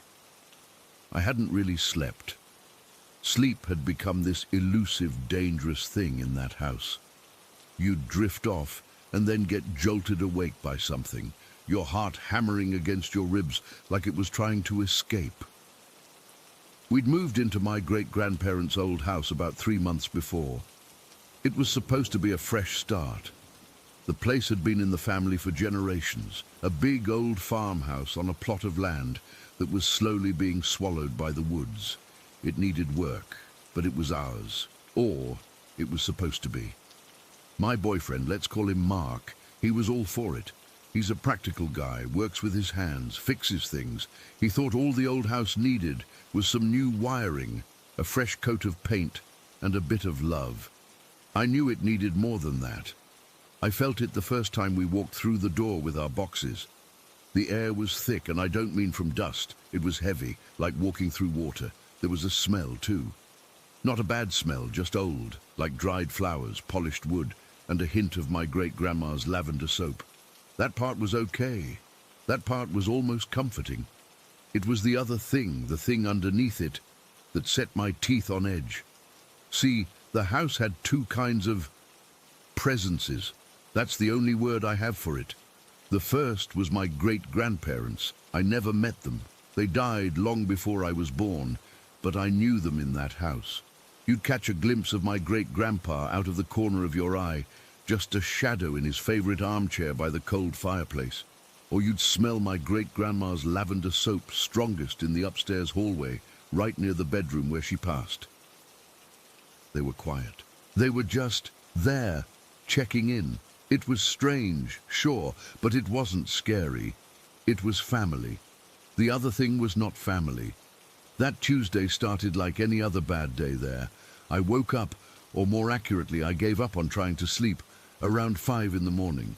The room was pitch black, the kind of dark you only get in the country, miles from any streetlights. Mark was asleep beside me, dead to the world. He could sleep through anything, and I was simultaneously jealous and terrified for him. I was lying on my back, staring at the ceiling I couldn't see, just listening. The house was never silent. It was an old house. It settled. It groaned. But you learn the difference between the normal sounds and the other ones. The normal sound is a crick-crack from the cooling roof beams. The other sound is a soft, shuffling footstep right outside your door when you know no one is out there. That morning, I heard the footsteps. They weren't the light, almost airy steps I associated with my great-grandma. These were heavier, deliberate. They stopped at our door. I held my breath, my whole body rigid. I could feel the pressure change in the room. The air getting even thicker, harder to breathe. My skin was crawling, a physical sensation like 1,000 ants marching up my arms and down my back. This was a nightly ritual. It would stand there. I could feel it staring at the door, at us, I never heard it breathe. I just felt its attention like a weight. After a few minutes that felt like hours, the footsteps would shuffle away down the hall towards the spare room. That was its room. We never used it. The door was always closed, and the air around that door was always cold, even in the middle of summer. I must have drifted off from sheer exhaustion, because the next thing I knew, grey morning light was filtering through the curtains. Mark was already up, his side of the bed empty. I could hear him clattering around in the kitchen downstairs. The normal sounds of life should have been a relief, but my heart was still pounding a frantic rhythm from the night's vigil. I sat up and swung my legs out of bed, my bare feet hitting the cold wooden floor. That's when I saw it. On my forearm, just below my elbow, were 3 long, thin scratches. They were fresh, angry red lines against my skin. They weren't deep enough to bleed, but they stung, a sharp, burning pain. I stared at them, my blood running cold. This wasn't the first time. The first time it happened, about a month after we moved in, I thought I'd done it in my sleep, caught my arm on a loose nail in the headboard or something. But I checked. There was nothing.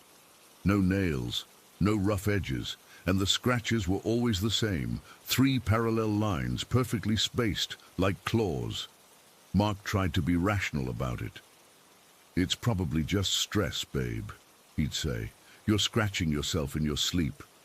But he couldn't explain how I could make 3 perfectly straight, identical scratches on my own back, right between my shoulder blades where I couldn't possibly reach.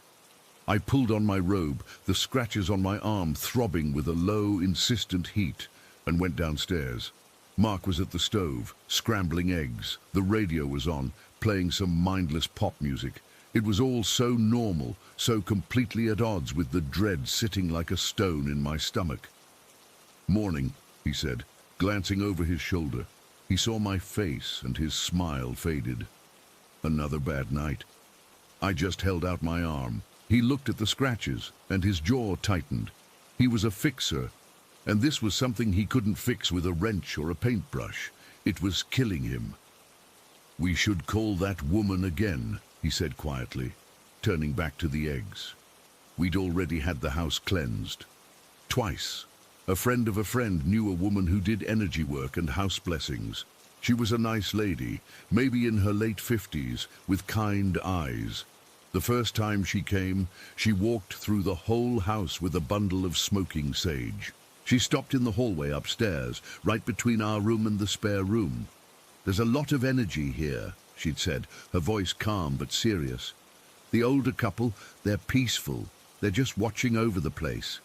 But there's something else. It's sticky. It doesn't want to leave." She did her ceremony, chanting and ringing a little bell. For a few days the house felt lighter. The air was easier to breathe. I slept a full night for the first time in weeks, but it always came back. The heavy feeling, the footsteps, the scratching, the second cleansing was the same. A brief respite, then the slow, creeping return of the thing in the spare room. After breakfast, I tried to go about my day. I had work to do. I freelance as a graphic designer, but I couldn't concentrate. I was sitting at my desk in the living room, the one that used to be my great-grandpa's, and I kept feeling like I was being watched from the hallway. Not the gentle, curious watching of my great-grandma. This was a hungry stare.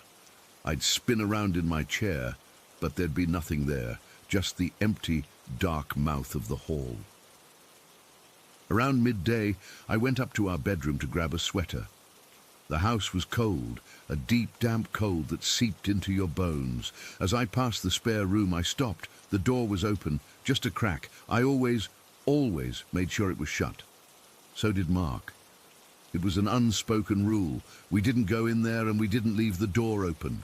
My heart started that familiar, panicked thumping. I stood there, frozen, staring at that 2-inch sliver of darkness. I could feel the cold air leaking out from it, raising goosebumps on my arms, and then I heard it. A sound from inside the room, a soft, wet, clicking sound, like someone popping their tongue against the roof of their mouth, but slower, stickier. I couldn't move. I was pinned to the spot by pure terror. The clicking stopped, and for a second there was only silence, then a low, guttural whisper, so quiet I almost thought I imagined it. It wasn't a word. It was just a sound, a vocalization of pure malice. It felt like it was right on the other side of the door. I stumbled back, my legs finally unlocking, and practically fell down the stairs.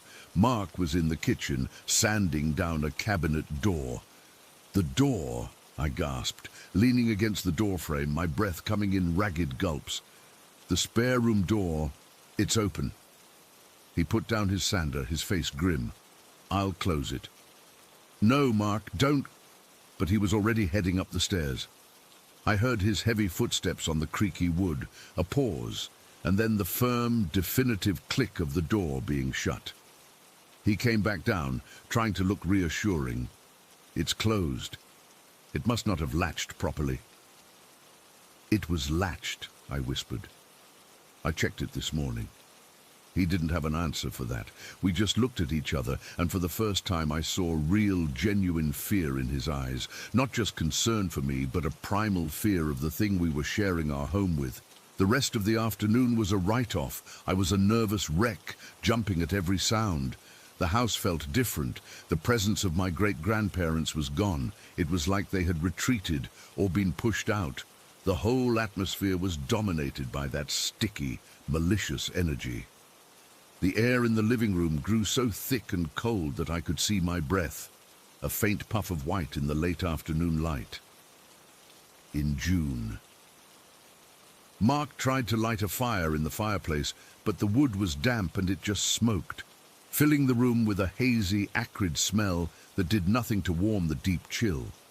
As evening fell, the activity ramped up. Doors upstairs would creak open and then slam shut. We'd hear things falling over in rooms we knew were empty. At one point, there was a series of 3 loud, distinct knocks from the wall behind our heads in the living room. Bang, bang, bang. It was so hard the pictures on the wall rattled. Mark grabbed a baseball bat from the closet. "That's it," he said, his voice tight. "We're leaving. Get your stuff. We're going to my mum's." I didn't argue. I ran upstairs, my legs weak, and started throwing clothes into a duffel bag. The hallway was freezing. The spare room door was still closed, but I could feel the thing on the other side, pressing against the wood, wanting out. I grabbed my bag and turned to leave, and that's when I saw them. At the end of the hall, near the top of the stairs, were 2 figures. They were faint, almost like heat haze, but I could make them out. My great-grandpa, tall and stooped, and my great-grandma in her apron.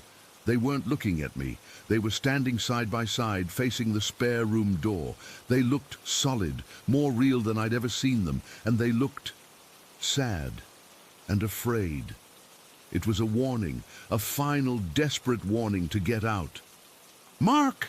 I screamed, my voice cracking. He was at the bottom of the stairs. "What? What is it?" I couldn't speak. I just pointed down the hall. He ran up, bat in hand, but by the time he reached me, the figures were gone. The hallway was just a hallway again. "We have to go. Now!" he said, grabbing my arm. We hurried down the stairs. I was fumbling with my phone, trying to find my car keys in my purse, my hands shaking so badly I could barely function. We got to the front door. Mark yanked it open, and it stopped. The oppressive weight in the air vanished. The cold was gone, replaced by the warm, humid air of a summer night. The crickets were chirping outside. The house was just a house. Quiet. Still. We stood on the porch, confused, breathing heavily. We looked at each other. Had it given up? Was it over? Maybe. "Maybe we should stay," Mark said, uncertainty in his voice. "Maybe it's done." I wanted to believe him. I was so tired of running, of being afraid in my own home. I took a hesitant step back inside. The living room was normal.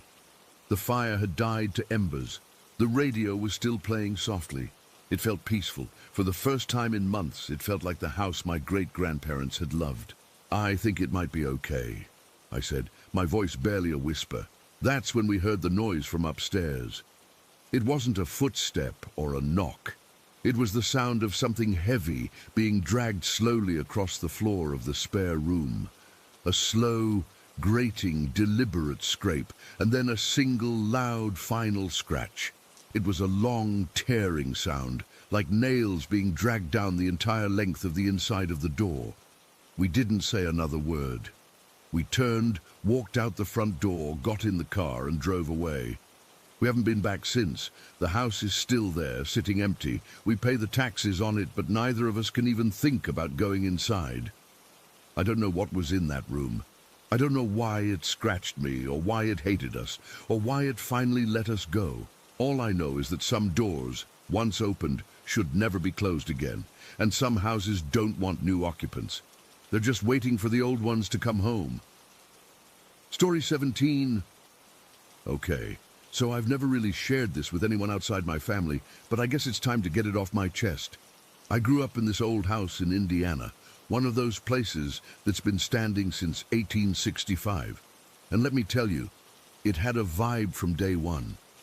But there was this one day, I remember it like it was yesterday, that just sealed everything for me. It was a Tuesday, I think, because I had school the next day and I was dreading it. But that's not why I couldn't sleep. This was the day everything kind of came to a head, and I'm still shaken by it. I woke up that morning feeling off, like something was pressing down on me. The air in the house always felt heavy, especially in my bedroom, which was upstairs at the end of the hall. My room faced the back of the property, where this creek ran through the woods. I'd always hated that creek ever since we found out a girl drowned there a long time ago, but I'll get to that later. That morning, though, it was quiet. Too quiet. Normally, I'd hear birds or the wind, but it was just dead silent, and the light coming through the windows had this grey, dull quality, like the sky was holding its breath. I got out of bed slowly, my feet cold on the wooden floorboards. They creaked in this specific way that I'd memorized over the years, but today the creaks sounded sharper, almost like they were answering something.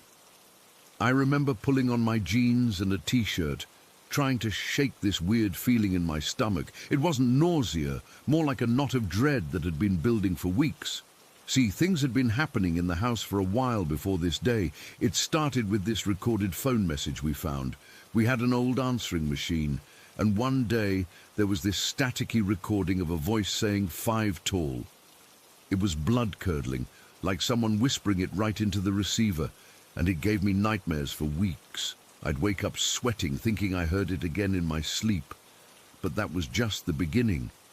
A few months before this day, I saw something in my room late one night. I woke up to this cold sensation, and when I opened my eyes, there was this white apparition of a man standing by my bed, just glaring at me. He was tall, with a gaunt face, and his eyes were hollow, like they were sucking the light out of the room. I froze, couldn't even scream, and after what felt like forever, he just faded away. After that, I started hearing footsteps in the hall when no one was there, and sometimes this low growl that seemed to come from nowhere and everywhere at once. We'd had some mediums come to the house a couple of weeks before this particular day. My mom had reached out to them because she was freaked out too. They walked through the place with these serious expressions, and afterward they told us about a girl who drowned in the creek out back. She was young, they said, and her spirit was still around. Then there was a woman who died of consumption in the house, probably in one of the bedrooms, and this angry farmer ghost named Jacob Meir. They said he was the one causing most of the trouble, and that he had a wife named Martha. We did some research later and found out Jacob and Martha Meir really did live there in the late 1800s. He was a farmer, and records showed he died under mysterious circumstances. Knowing that made it all feel more real and scarier. So back to that Tuesday. After I got dressed, I went downstairs for breakfast. My mom was in the kitchen making toast, and she looked tired. She'd been having dreams too, vivid ones where she'd see shadows moving around the house. We didn't talk much that morning. It was like we both knew something was brewing. I ate quickly, the toast tasting like cardboard, and then I headed back upstairs to grab my school stuff. The staircase was this narrow wooden thing that always felt like it was leaning, and as I climbed it, I could hear the floorboards groaning under my weight. But this time, it sounded different, like there was an echo, something following me. I spent most of the day at school, but my mind wasn't there. All I could think about was going home and whether I'd hear those footsteps again. When the final bell rang, I dragged my feet walking back. The house looked normal from the outside. White paint peeling in places, the porch sagging a little. But inside, it felt like a different world.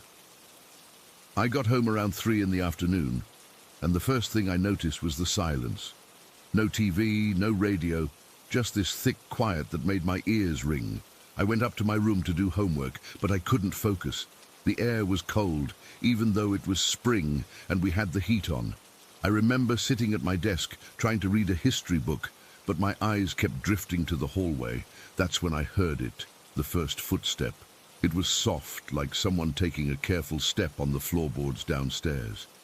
I held my breath, listening. Then another one, a little louder, coming from the living room. My heart started pounding, and I could feel this cold sweat on my back. I told myself it was just the house settling, but I knew it wasn't. The footsteps had a rhythm to them, like someone pacing. I got up and cracked my door open, peeking into the hall. Nothing there, but the footsteps kept coming, now sounding like they were on the stairs. Step, step, step, each one a little heavier, like whoever it was didn't care if I heard. I could see the top of the staircase from my door, and my eyes were glued to it. The light in the hall was dim, with shadows dancing from the window at the end. But I didn't see anyone. Then I heard the growl. It was low and guttural, like an animal, but not quite. It came from the direction of the stairs, and it made the hairs on my arms stand up.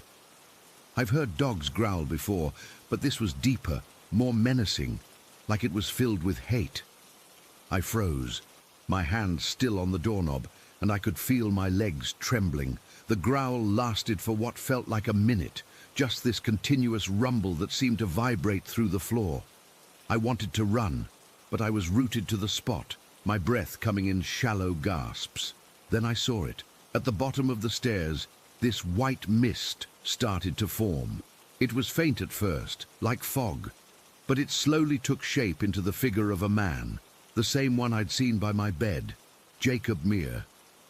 He was tall, just like the mediums said, wearing old-fashioned clothes that looked like they were from the 1800s.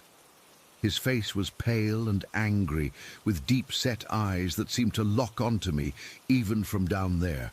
He started walking up the stairs, slow and deliberate, each step making the wood creak under him. But it wasn't his weight. It was like the sound was part of him. I could see every detail. The way his coat hung loosely on his frame, the grim set of his mouth, the way his hands were clenched at his sides. He didn't float or anything like in movies. He walked like a real person, but there was something wrong with it. His movements were stiff, unnatural, and his eyes never blinked. They were fixed on me, and I felt this intense cold wash over me, like I'd been dunked in ice water. My heart was hammering in my chest so hard I thought it might burst, and I could hear this ringing in my ears mixed with the growl, which was getting louder as he climbed. He was halfway up the stairs now, and I could see the rage in his expression. It wasn't just a ghostly presence. It felt personal, like he hated me for being in his house. I remember thinking about the research we'd done. Jacob Meir was a farmer who'd been known for his temper, and local stories said he'd died in a fight or something, but no one knew for sure.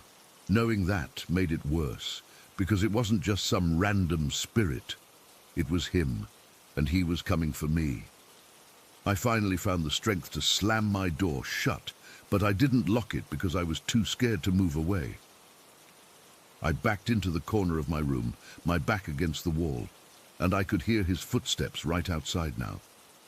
The growl was so loud, it felt like it was in the room with me, vibrating through the floorboards and into my bones.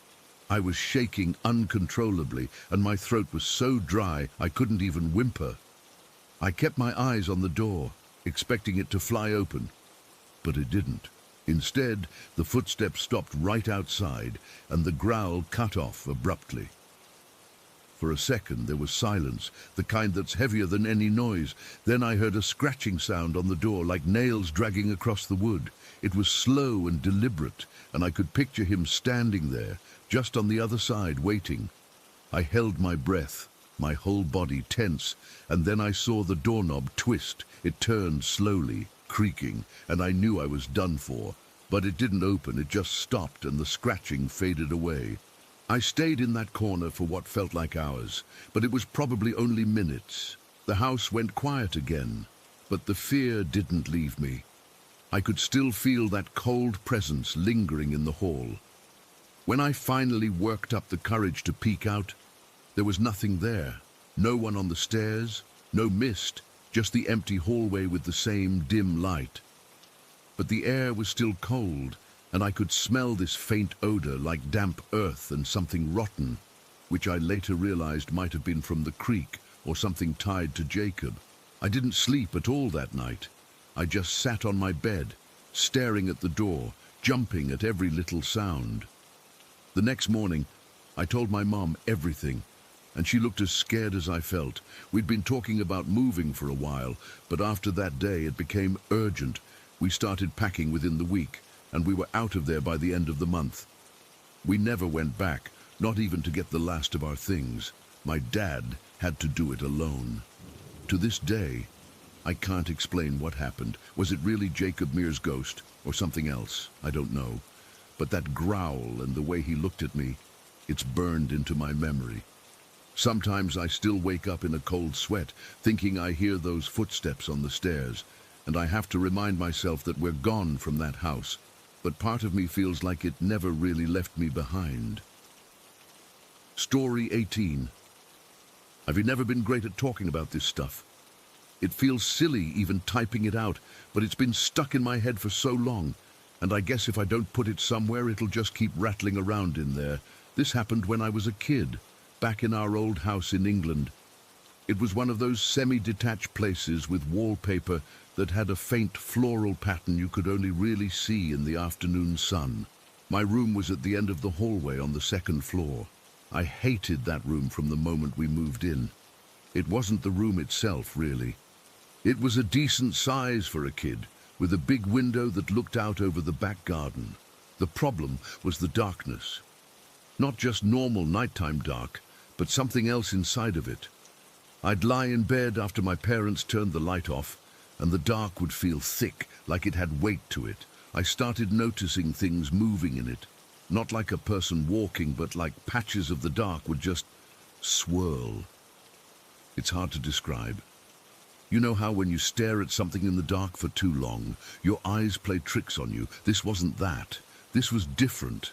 I'd see them out of the corner of my eye first, just a shift in the shadows by the wardrobe, a deeper blackness that slid away when I turned my head. Then they got bolder. They'd gather in the corner of the room near the ceiling like a swarm of black smoke, just swirling and coiling in on itself. They didn't have faces or anything, but they had a shape, a presence. I started calling them the shadow people in my head, because that's what they felt like. People made of nothing. I begged my parents to let me switch rooms.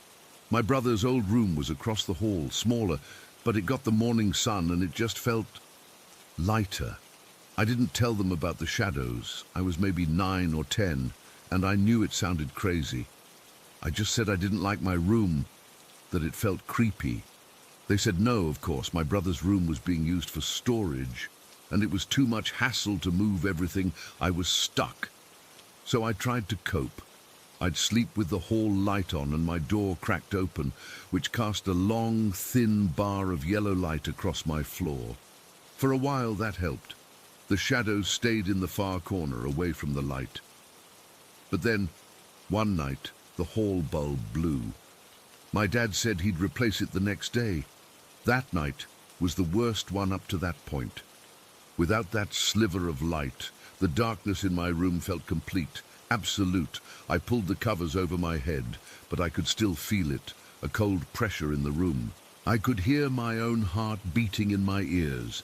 I must have finally fallen asleep out of pure exhaustion, but I woke up a few hours later, needing the toilet. That's when it all really started, the specific day this all went down. I remember the digital clock on my bedside table said it was just past 3 in the morning. The house was silent in that way that feels heavy, like the silence itself is listening. I didn't want to get out of bed.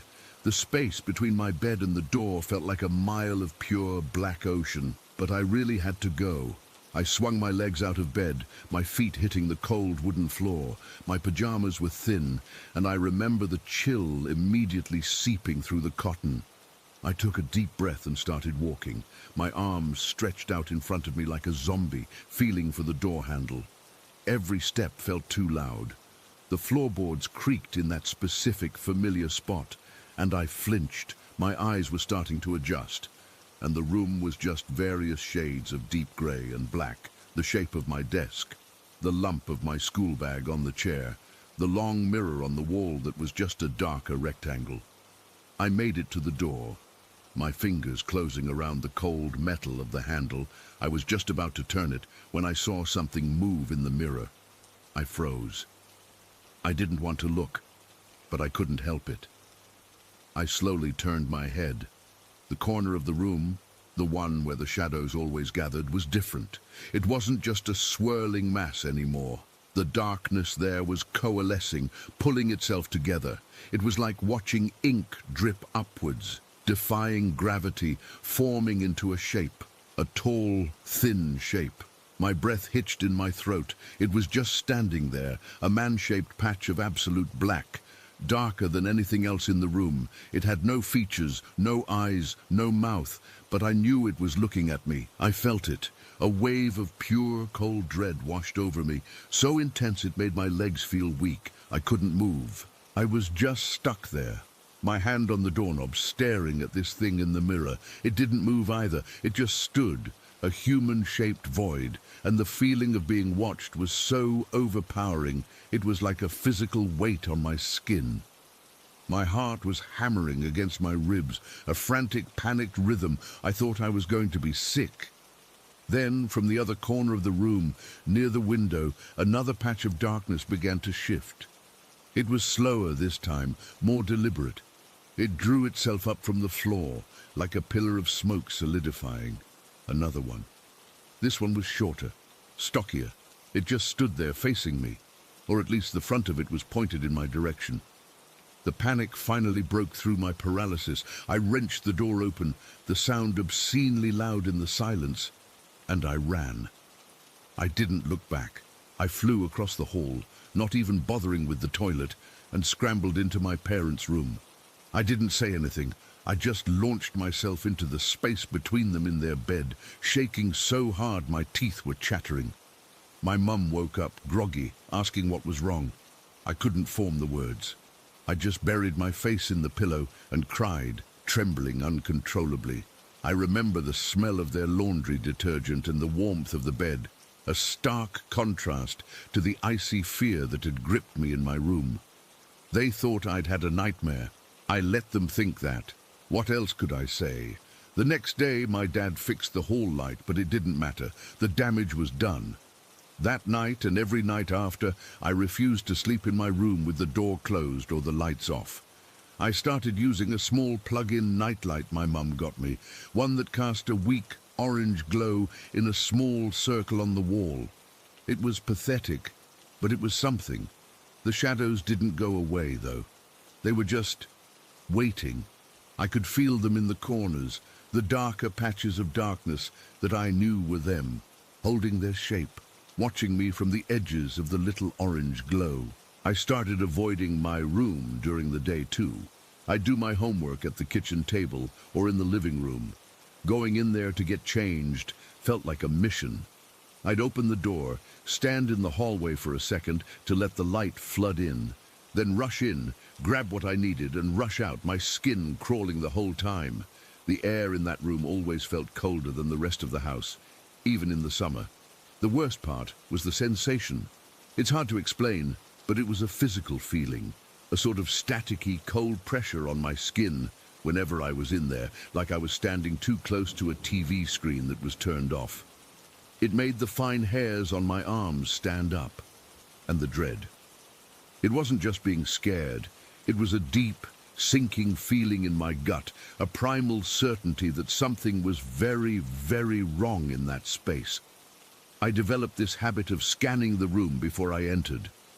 I'd look at the corners first, then the space under the bed, then the area by the wardrobe. I had to make sure the shadows were just shadows. Sometimes, for a split second, I'd think I saw one of them shift, and my heart would leap into my throat. But when I'd stare directly at it, it would just be a shadow cast by a pile of clothes or a teddy bear. My mind was constantly on high alert, looking for threats in the ordinary darkness. I tried everything to make it stop. I slept with a Bible under my pillow for a week because I saw it in a movie once. It didn't do anything. I rearranged my furniture, thinking maybe if the bed wasn't in that spot, it would be better. It wasn't. The shadows just found new corners to occupy. I even tried talking to them once, in a whisper so quiet I could barely hear myself. "Please go away," I'd said. The only response was the feeling of the static pressure increasing, like the air itself was pushing back. My parents were worried. They took me to the doctor, who said it was just night terrors and an overactive imagination. They suggested a nightlight, which we already had. They didn't understand that the light wasn't to scare away monsters from a storybook. It was to keep the actual, real darkness at bay. The darkness that was alive. The memory of that specific night, the one where I saw them form so clearly, is burned into my brain. I can still feel the cold of the floorboards, the texture of the door handle under my sweaty palm, the way my throat closed up when I saw that first tall, thin figure in the mirror. I remember the exact pattern of the streetlight that filtered through my window that night, casting long, distorted shadows that were completely separate from the things I was seeing. Those were just normal shadows. The other things, they swallowed the light. I'm an adult now. I haven't lived in that house for years, but I still sleep with a light on. Not a big one, just the glow from a power strip or the standby light on the TV. Total darkness still makes my breath catch. I can be in a hotel room, a friend's guest room, anywhere, and if it's too dark, that old familiar dread starts to creep back in. It's a reflex, a part of my wiring now. Sometimes in the dead of night, if I wake up and the room is a little too dark, I'll see a shape out of the corner of my eye, a dressing gown on a hook, a chair, a pile of books. For a heart-stopping second, my brain will scream, "Shadow!" And I'll jerk awake, my pulse racing. It's always nothing. It's always just a trick of the light, or the lack of it. But I can never be sure, because I know what I saw. I know what was in that room with me. They weren't monsters. They weren't ghosts. They were something else. Something made of the dark itself. And the most terrifying part, the thing that has haunted me every single day since, is the thought that they weren't just in that room. Maybe they're in all the dark places, just waiting for the light to go out. Story 19. It was the summer of 1989, and I was 8 years old. The big movie that year was Ghostbusters, and my older brother had just gotten a copy of it on VHS. We must have watched it 3 times that week. My parents were pretty lenient about what we watched, figuring it was all silly fun, and to be honest, most of it was. The Stay Puft Marshmallow Man was more funny than scary, but something about the idea of ghosts, the notion that things you couldn't see could be right there in your own house, that stuck with me in a way I didn't expect. That Friday night, my brother had the brilliant idea to build a fort in the living room and have a camp out. There were 3 of us, me, my brother who was 12, and my sister who was 6. We dragged every blanket and pillow we could find from our rooms and built this massive, sagging structure between the couch and the recliner. It was awesome. We felt like pioneers, claiming new territory right there on the shag carpet. The blue light from the TV flickered against the sheets, and we were buzzing on that late-night, rule-breaking excitement. We fell asleep with the TV on, the sound of some infomercial about vegetable choppers humming in the background. I woke up sometime later.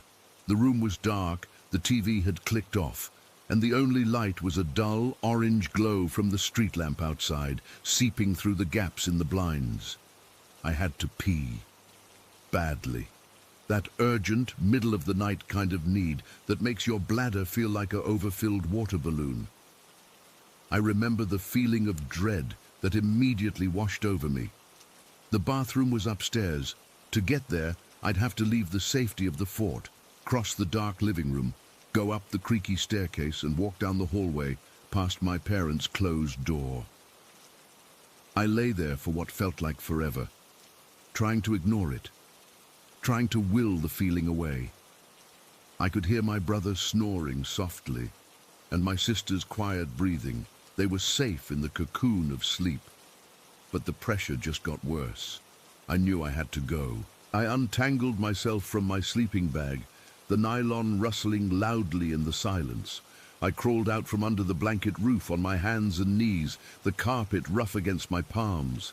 The living room felt huge and empty. The shapes of furniture turned into lurking monsters in the dark. My heart was already hammering in my chest, a frantic drumbeat against my ribs. I stood up, my legs feeling wobbly, and started to tiptoe towards the staircase. Every floorboard seemed to groan under my weight, each sound amplified 1,000 times in the dead quiet of the house. I made it to the stairs and started up, my hand gripping the wooden banister. It was cool and smooth under my sweaty palm. I was about halfway up when I saw it. My bedroom door was at the top of the stairs, and it was always kept closed at night. But tonight, it was open a crack, maybe 2 inches, just a sliver of deeper darkness. And in that sliver, there was something. I froze on the step, 1 foot hovering, not daring to move. My eyes were locked on that crack. At first, I thought it was a trick of the light. Maybe my dad's bathrobe hanging on the back of the door. But it was too tall, and it was moving. It was shifting very subtly, as if it was swaying. I couldn't make out features, just a tall, pale shape, unnaturally white, like something that had never seen the sun. It was the color of old bone, or a grub pulled from under a rock. Then I saw the eyes, 2 points of absolute blackness in that pale face. They weren't reflective. They didn't catch the dim light from the window downstairs. They were just holes, pits of nothing, and they were looking right at me. My breath hitched in my throat. I couldn't scream. I couldn't even breathe. I was a statue, trapped on the staircase, held in place by those 2 dark voids. My bladder was screaming at me, a sharp, painful urgency. But it was a distant concern compared to the sheer primal terror that had seized my entire body. My skin went cold and tight, like I'd been dipped in ice water. The door creaked open a little wider. It didn't swing open like someone had pushed it. It just drifted inward, slow and smooth, without a sound beyond that initial creak. The thing was now fully visible, framed in the doorway of my bedroom. It was tall, so tall its head almost brushed the top of the doorframe. It was thin, impossibly thin, with long, spindly limbs that hung at its sides. Its skin wasn't just pale. It looked waxy, almost plastic. And then it spoke. Its voice wasn't a deep, demonic growl like in the movies. That would have been almost easier to process. This was worse, so much worse. It was a high, reedy voice, but it had a playful, sing-song quality to it, like an adult trying to sound like a child and not quite getting it right. "Where are you going?" it asked. The sound seemed to come from everywhere and nowhere at once. It didn't move its mouth. The pale, featureless face below the eyes remained still. The voice just was. I couldn't answer. My jaw was locked shut. I was trembling so hard I thought my bones would shake apart. "It's late for a walk," the voice continued, that false, playful tone making my stomach twist into a knot. Do you want to play a game with me? I managed to shake my head. A tiny, jerky movement, a tear, hot and sudden, escaped from the corner of my eye and traced a path down my cold cheek. Just then, a miracle. My mum's voice, muffled by her bedroom door down the hall, called out, "Honey, is that you? Everything okay?" It was just a sleepy, concerned mum voice, but it was a lifeline. It was reality crashing back in. The sound broke the spell, holding me frozen. I opened my mouth to scream for her, to yell, "Mom!" with every ounce of air in my lungs, but before the sound could leave my throat, I heard something else from inside my bedroom, from my closet. Thump. It was a heavy, solid sound. The sound of a footstep on the hollow floor of my closet. I knew that sound. I'd dropped a heavy book in there once, and it made that exact noise. My eyes, wide with a new, even more profound terror, flicked from the pale thing in the doorway to my closet door, which was right next to my bed. The pale thing was still there, its head tilted, those black eyes fixed on me. Then another sound from the closet, a scraping sound, like something was being dragged across the inside of the wooden door. That's when I finally screamed. It wasn't a human sound. It was a raw, tearing shriek of pure, unadulterated terror that ripped its way out of me.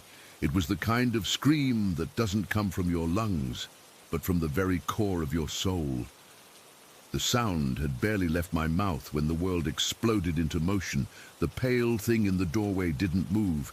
It just vanished. 1 second it was there, the next it was gone, like a TV screen going black. But from my closet there was a tremendous bang. It was so loud it felt like a physical blow. The entire door shook in its frame. I heard the sound of splintering wood. Down the hall, my parents' door flew open. I heard my dad's heavy footsteps pounding down the hallway. He skidded to a stop at the top of the stairs, his eyes wild, his hair sticking up. He saw me, a trembling, sobbing mess on the steps, and his gaze snapped to my bedroom. The closet door was shut. But it was different. The top hinge was pulled partly out of the frame, and a long, jagged crack ran down the center of the wooden door from top to bottom. It looked like someone had taken a sledgehammer to it. "Jesus Christ," my dad breathed. He rushed past me into my room. I stayed on the steps, hugging my knees to my chest, crying uncontrollably. I heard him try the closet door. It was stuck. He put his shoulder into it and shoved it open. I'll never forget the smell that wafted out. It was a mix of old, dry dust and something else. Something metallic and coppery, like the smell of a handful of pennies. My mom was beside me then, wrapping her arms around me, asking me what happened, her voice frantic. I couldn't form words. I just pointed a shaking finger towards my room. My dad came out a minute later, his face pale. He looked spooked. My dad was a big, strong mechanic who wasn't scared of anything, and he looked genuinely spooked. "The closet's a wreck," he said, his voice low. "And the wall." We all went in. My mum flipped on the light. The room looked normal, except for the destroyed closet door. But on the wall next to the closet, the one that shared a wall with the hallway, there were deep, parallel grooves gouged into the plaster.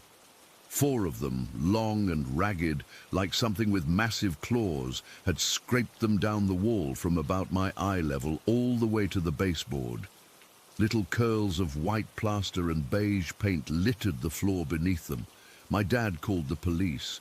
2 officers came, a man and a woman. They were nice enough, but you could tell they thought it was a prank.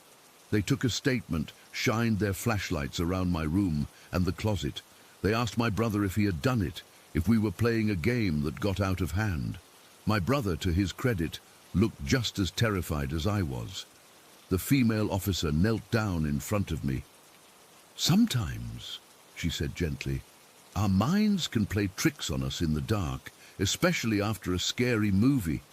Are you sure you didn't just have a bad dream?" I just stared at her. I knew what I saw. I knew what I heard. The feeling of that thing's gaze on me, the sound of its voice, the smell from the closet. That wasn't a dream. It was more real than the floor beneath my feet. They left. telling my parents to call a handyman. My dad nailed the closet door shut that night. We all slept in my parents' room, a tangle of scared kids and worried parents on the floor. I didn't sleep. I just stared at the ceiling, listening to every tiny sound the house made. My body tensed for another footstep, another voice. That was the big event, the one that got the police called, but it wasn't the end. It was the beginning. My parents put me in therapy, which helped a little, I guess. I learned to call it a night terror, a vivid hallucination brought on by stress and an overactive imagination. I learned the words, but I never believed them, because the presence never really left. It just got quieter. A few weeks after that night, I was sitting at the kitchen table doing my homework. The sun was setting, casting long, deep shadows across the room.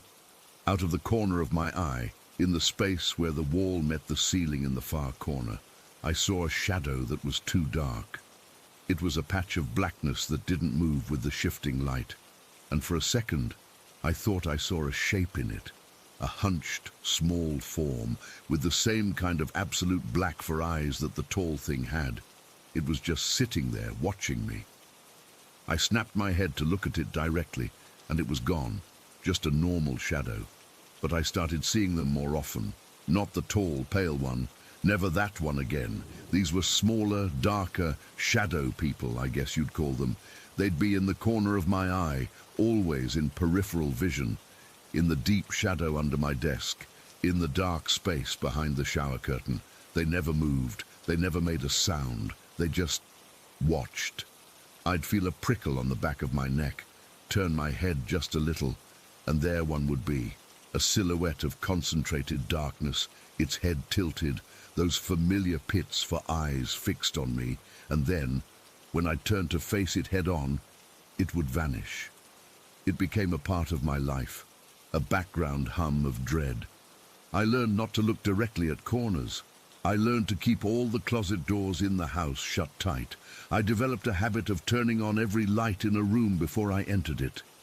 Years went by. I grew up. I moved out of my parents' house. I thought maybe it was tied to the house, but it wasn't. I saw one in my first apartment, standing in the corner of the bedroom on my first night there. I saw one in a hotel room in another state. I saw one in the rearview mirror of my car once, sitting in the back seat, and I nearly drove off the road. I'm a grown man now. I have a job, a life. I don't talk about it. Who would believe me? I sound crazy even to myself sometimes. But I know what I saw that night on the stairs. I know the playful, chilling sound of that voice. I know the smell that came from my closet, and I know the feeling of being watched, constantly, by things that live in the corners of rooms and the edges of my vision. The haunting never left me. It just learned to be quiet, and I learned to live with the chill that has never, ever gone away. Story 20. Okay, so I've never really shared this with anyone outside the family, but it's been eating at me for years, and I guess typing it out might help. Or maybe it'll just freak me out all over again. Either way, here goes. This all went down in the late 90s, back when I was just a kid. My uncle had been living with us for a while because he was really sick, and he passed away in 1997. It was rough on everyone, my mom especially, since she was really close to him. The house felt different after he was gone, quieter, but also heavier, like the air was thick with something you couldn't see. We were all grieving, trying to get back to normal, but normal didn't seem to exist anymore. Then one day, everything changed. It was a Tuesday, I think, because I remember coming home from school and the week feeling like it was dragging on forever. The weather was kind of gloomy, overcast, with a chill in the air that made you want to stay inside. My mom had gone to work that morning like usual, and I was at school, so the house was empty most of the day. When I got home, everything seemed fine at first. I did my homework, watched some TV, just killing time until Mom got back. But when she came home, it wasn't like any other day. I heard her car pull into the driveway, and then nothing for a minute. No door slamming, no keys jangling. Then I heard her footsteps, but they were fast, like she was running. She burst through the front door, and her face was pale, her eyes wide, like she'd seen a ghost. Literally, she was breathing hard, and her hands were shaking so bad she could barely hold her purse. She didn't even say hello or anything, just stood there in the hallway, leaning against the wall like she might collapse. I asked her what was wrong, and it took her a second to get the words out. She told me to sit down, and then she started talking, her voice all shaky and low. She said she'd pulled into the driveway like she always does, but something felt off right away. The garage door was wide open, which was weird because we always kept it closed. There were no cars inside. My dad's car was gone because he was at work, and hers was the only one, so it should have been in there, but it wasn't. The garage was empty, and the light was on, casting this weird yellow glow that made everything look eerie. She got out of the car and walked toward the garage, thinking maybe one of us had left it open by mistake. But as she got closer, she heard something. The TV was on inside the house, which was strange because no one was home. It wasn't just on. It was flipping through channels, like someone was pressing the remote over and over. She said the sound was staticky and disjointed, bits of commercials and news reports cutting in and out, and it sent a chill down her spine. She pushed the door open slowly, and that's when she saw it. The house doors were all open, the one from the garage into the kitchen, and then the living room door was wide open too. She could see straight through to the couch in the living room. And there he was, my uncle, sitting on the couch, just like he used to when he was alive.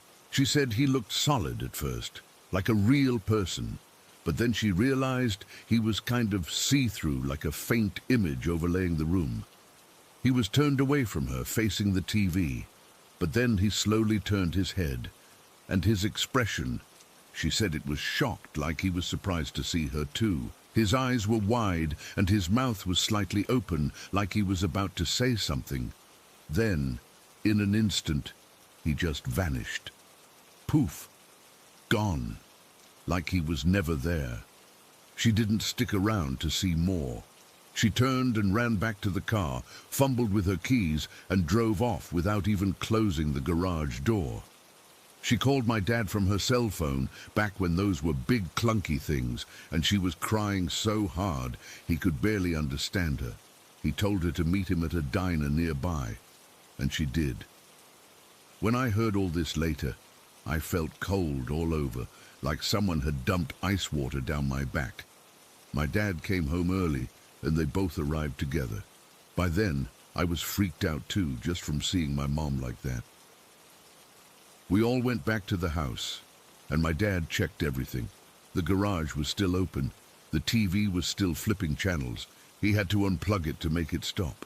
The house felt cold, even though the heat was on. We walked through each room, and nothing was out of place, but the air felt heavy, like something was pressing down on us. My dad decided to call a priest. He's not super religious, but he said we needed to do something. The priest came over that same evening around 7 o'clock. He was an older guy, kind and calm, and he listened to my mom's story without interrupting. Then he walked through the house, sprinkling holy water and saying prayers. He ended up in the living room where my mom had seen the apparition, and he stood there for a long time, just quiet.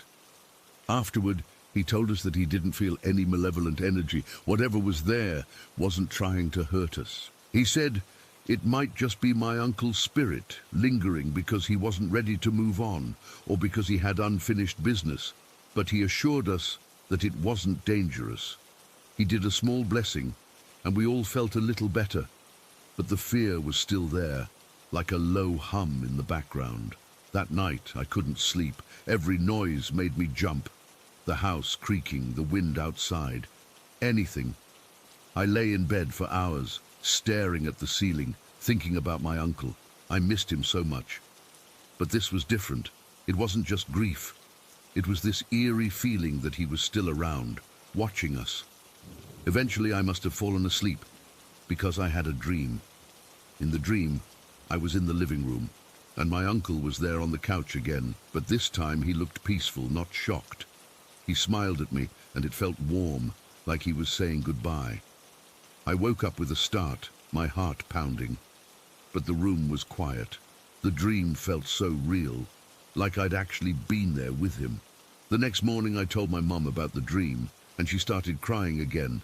But this time it was different, more relief than fear.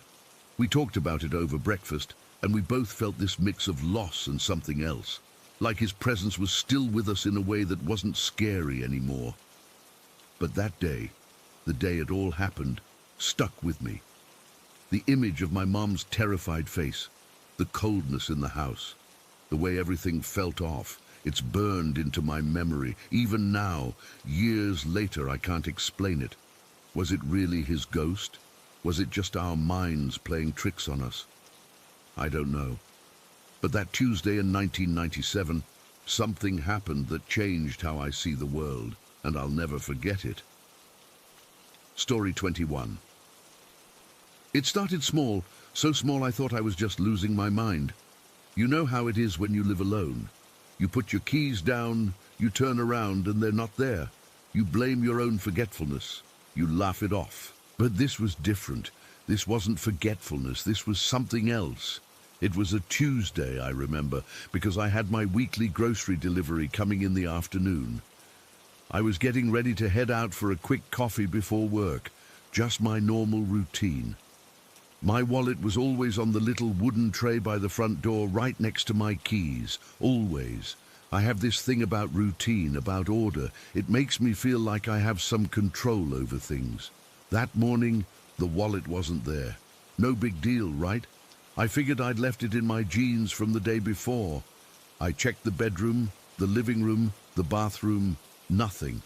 I started to get that little prickle of anxiety, the one that says your whole day is about to be derailed.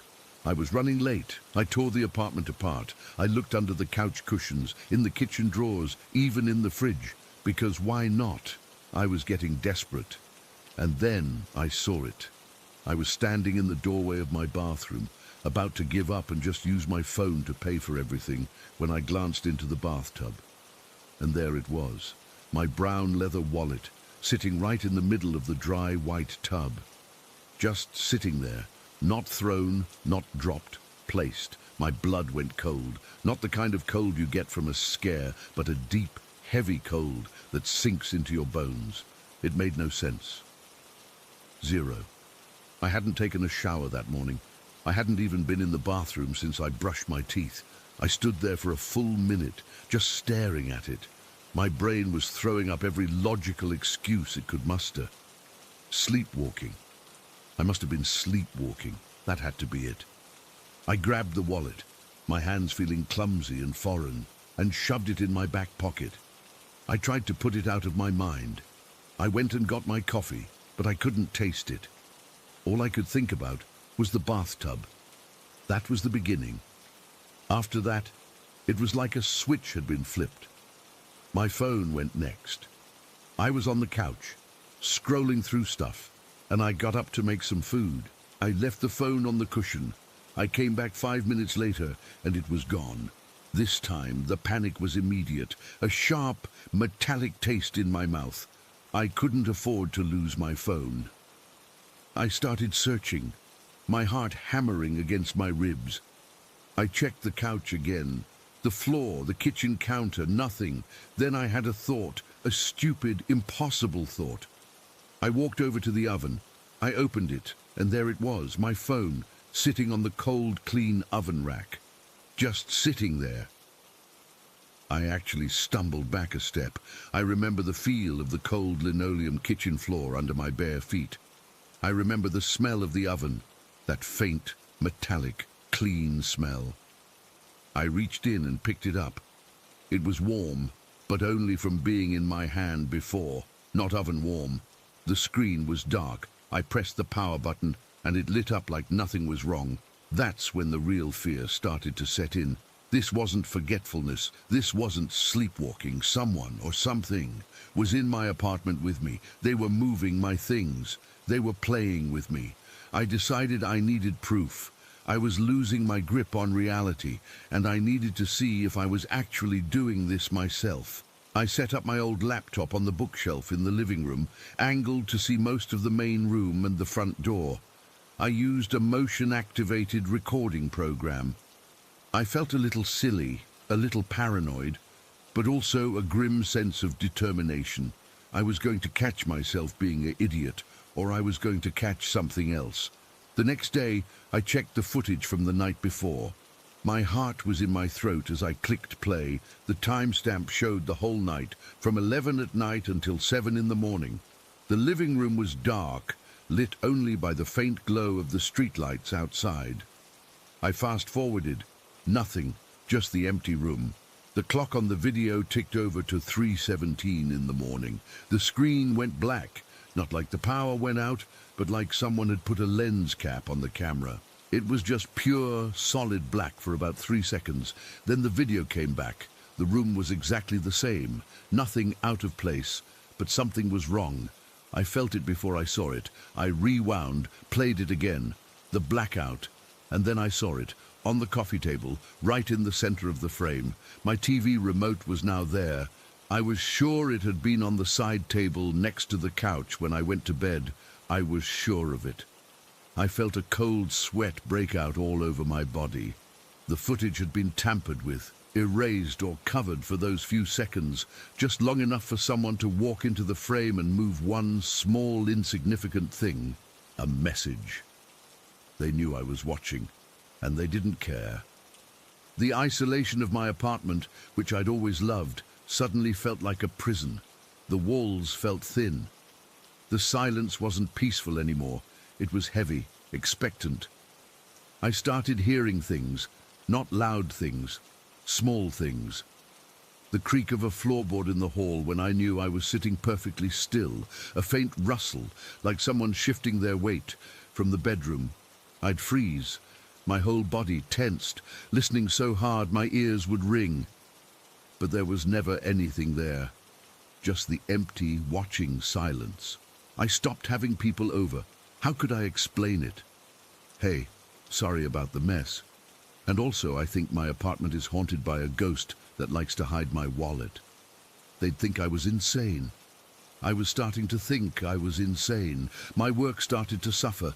I'd be in a meeting and my mind would just drift back to my apartment, to the feeling of being watched. I'd jump at every sudden noise in the office. Then came the text. It was a Thursday night.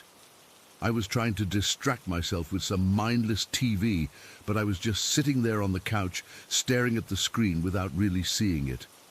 My phone was on the cushion beside me. It buzzed.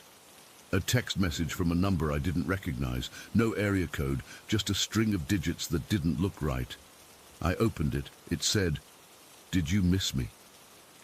3 words. That was all. My breath caught in my throat. My fingers went numb. I dropped the phone like it had burned me. It clattered onto the floor. I just stared at it, lying there on the rug, the screen still glowing with those words. Did you miss me? This wasn't a game of hide and seek with my belongings anymore. This was communication. This was a voice in the silence, and it was asking me if I'd missed it. The thought made me want to vomit. Miss what? The terror? The constant gnawing fear, the feeling that I was never ever alone? I didn't sleep that night. I sat on the couch with all the lights on, a kitchen knife on the coffee table in front of me. I didn't feel brave. I felt like a cornered animal. Every shadow was a person. Every hum from the fridge was a footstep. The text had made it personal. It knew I was scared, and it was enjoying it. The next day is the day it all ended. Or, I should say, the day it reached its peak. I was a zombie. I'd called in sick to work. I hadn't slept. My eyes felt gritty and raw. The apartment was a mess, but I was too scared to clean it. Moving anything felt like I was disturbing its things, its order. I spent the day just moving from the couch to the kitchen and back, my body aching with a tiredness that went deeper than bone. I must have finally passed out on the couch sometime in the early evening. The exhaustion just pulled me under. My sleep was thin and restless. filled with half-formed nightmares of things moving in the dark. I woke up because of a sound. It wasn't a loud sound. It was the sound of movement, a soft, shuffling sound like someone walking quietly across the carpet in the hallway that led to my bedroom. I was awake instantly. Every cell in my body was screaming. The fear was so intense, it was a physical pain in my chest, a tightness that made it hard to breathe. I was lying on my side on the couch, facing the back of it towards the room. I didn't move. I didn't dare to even breathe too loudly. The shuffling sound stopped. I could feel a presence in the room with me. I can't explain how I knew, but I did. It was a pressure in the air, a change in the quality of the silence. It was standing behind the couch. I was sure of it. It was standing there, looking down at me. My mind was racing, a frantic, silent scream. What did it want? Why was it doing this? I thought about the knife on the coffee table, but it was on the other side of the couch. I'd have to get up, turn around to reach it. I couldn't move. I was paralyzed by a terror so complete, it felt like I was being buried alive in it. I lay there for what felt like an hour, my muscles locked, listening. There was no more sound. Had it gone? Was it still there? The not knowing was worse than seeing it. My imagination was painting pictures in the dark behind my eyelids, pictures of something standing there, waiting for me to turn around. I had to know. I couldn't live like this anymore. I had to see. I took a slow, shuddering breath, trying to steady my nerves. It was useless. My whole body was trembling. I pushed myself up, as slowly as I could, turning to face the room. It was empty. The living room was exactly as I'd left it. The TV was off. The knife was still on the coffee table. The light from the street lamp outside cast long, distorted shadows across the floor. There was no one there. A wave of dizzying relief washed over me, so strong it made me feel sick. It had been my imagination, the stress, the lack of sleep. It had finally gotten to me. I let out a breath I didn't realize I'd been holding. A ragged, broken sound. I put my head in my hands, my whole body shaking with the aftermath of the adrenaline, and that's when I saw it. On the screen of my phone, which was still lying face up on the rug, where I'd dropped it the night before. The screen was lit up. A new text message, from the same unknown number. I didn't want to look, I didn't want to know, but I had to. It was like a force was pulling my eyes toward the glowing screen. I leaned over, my movements slow and heavy, like I was moving through water.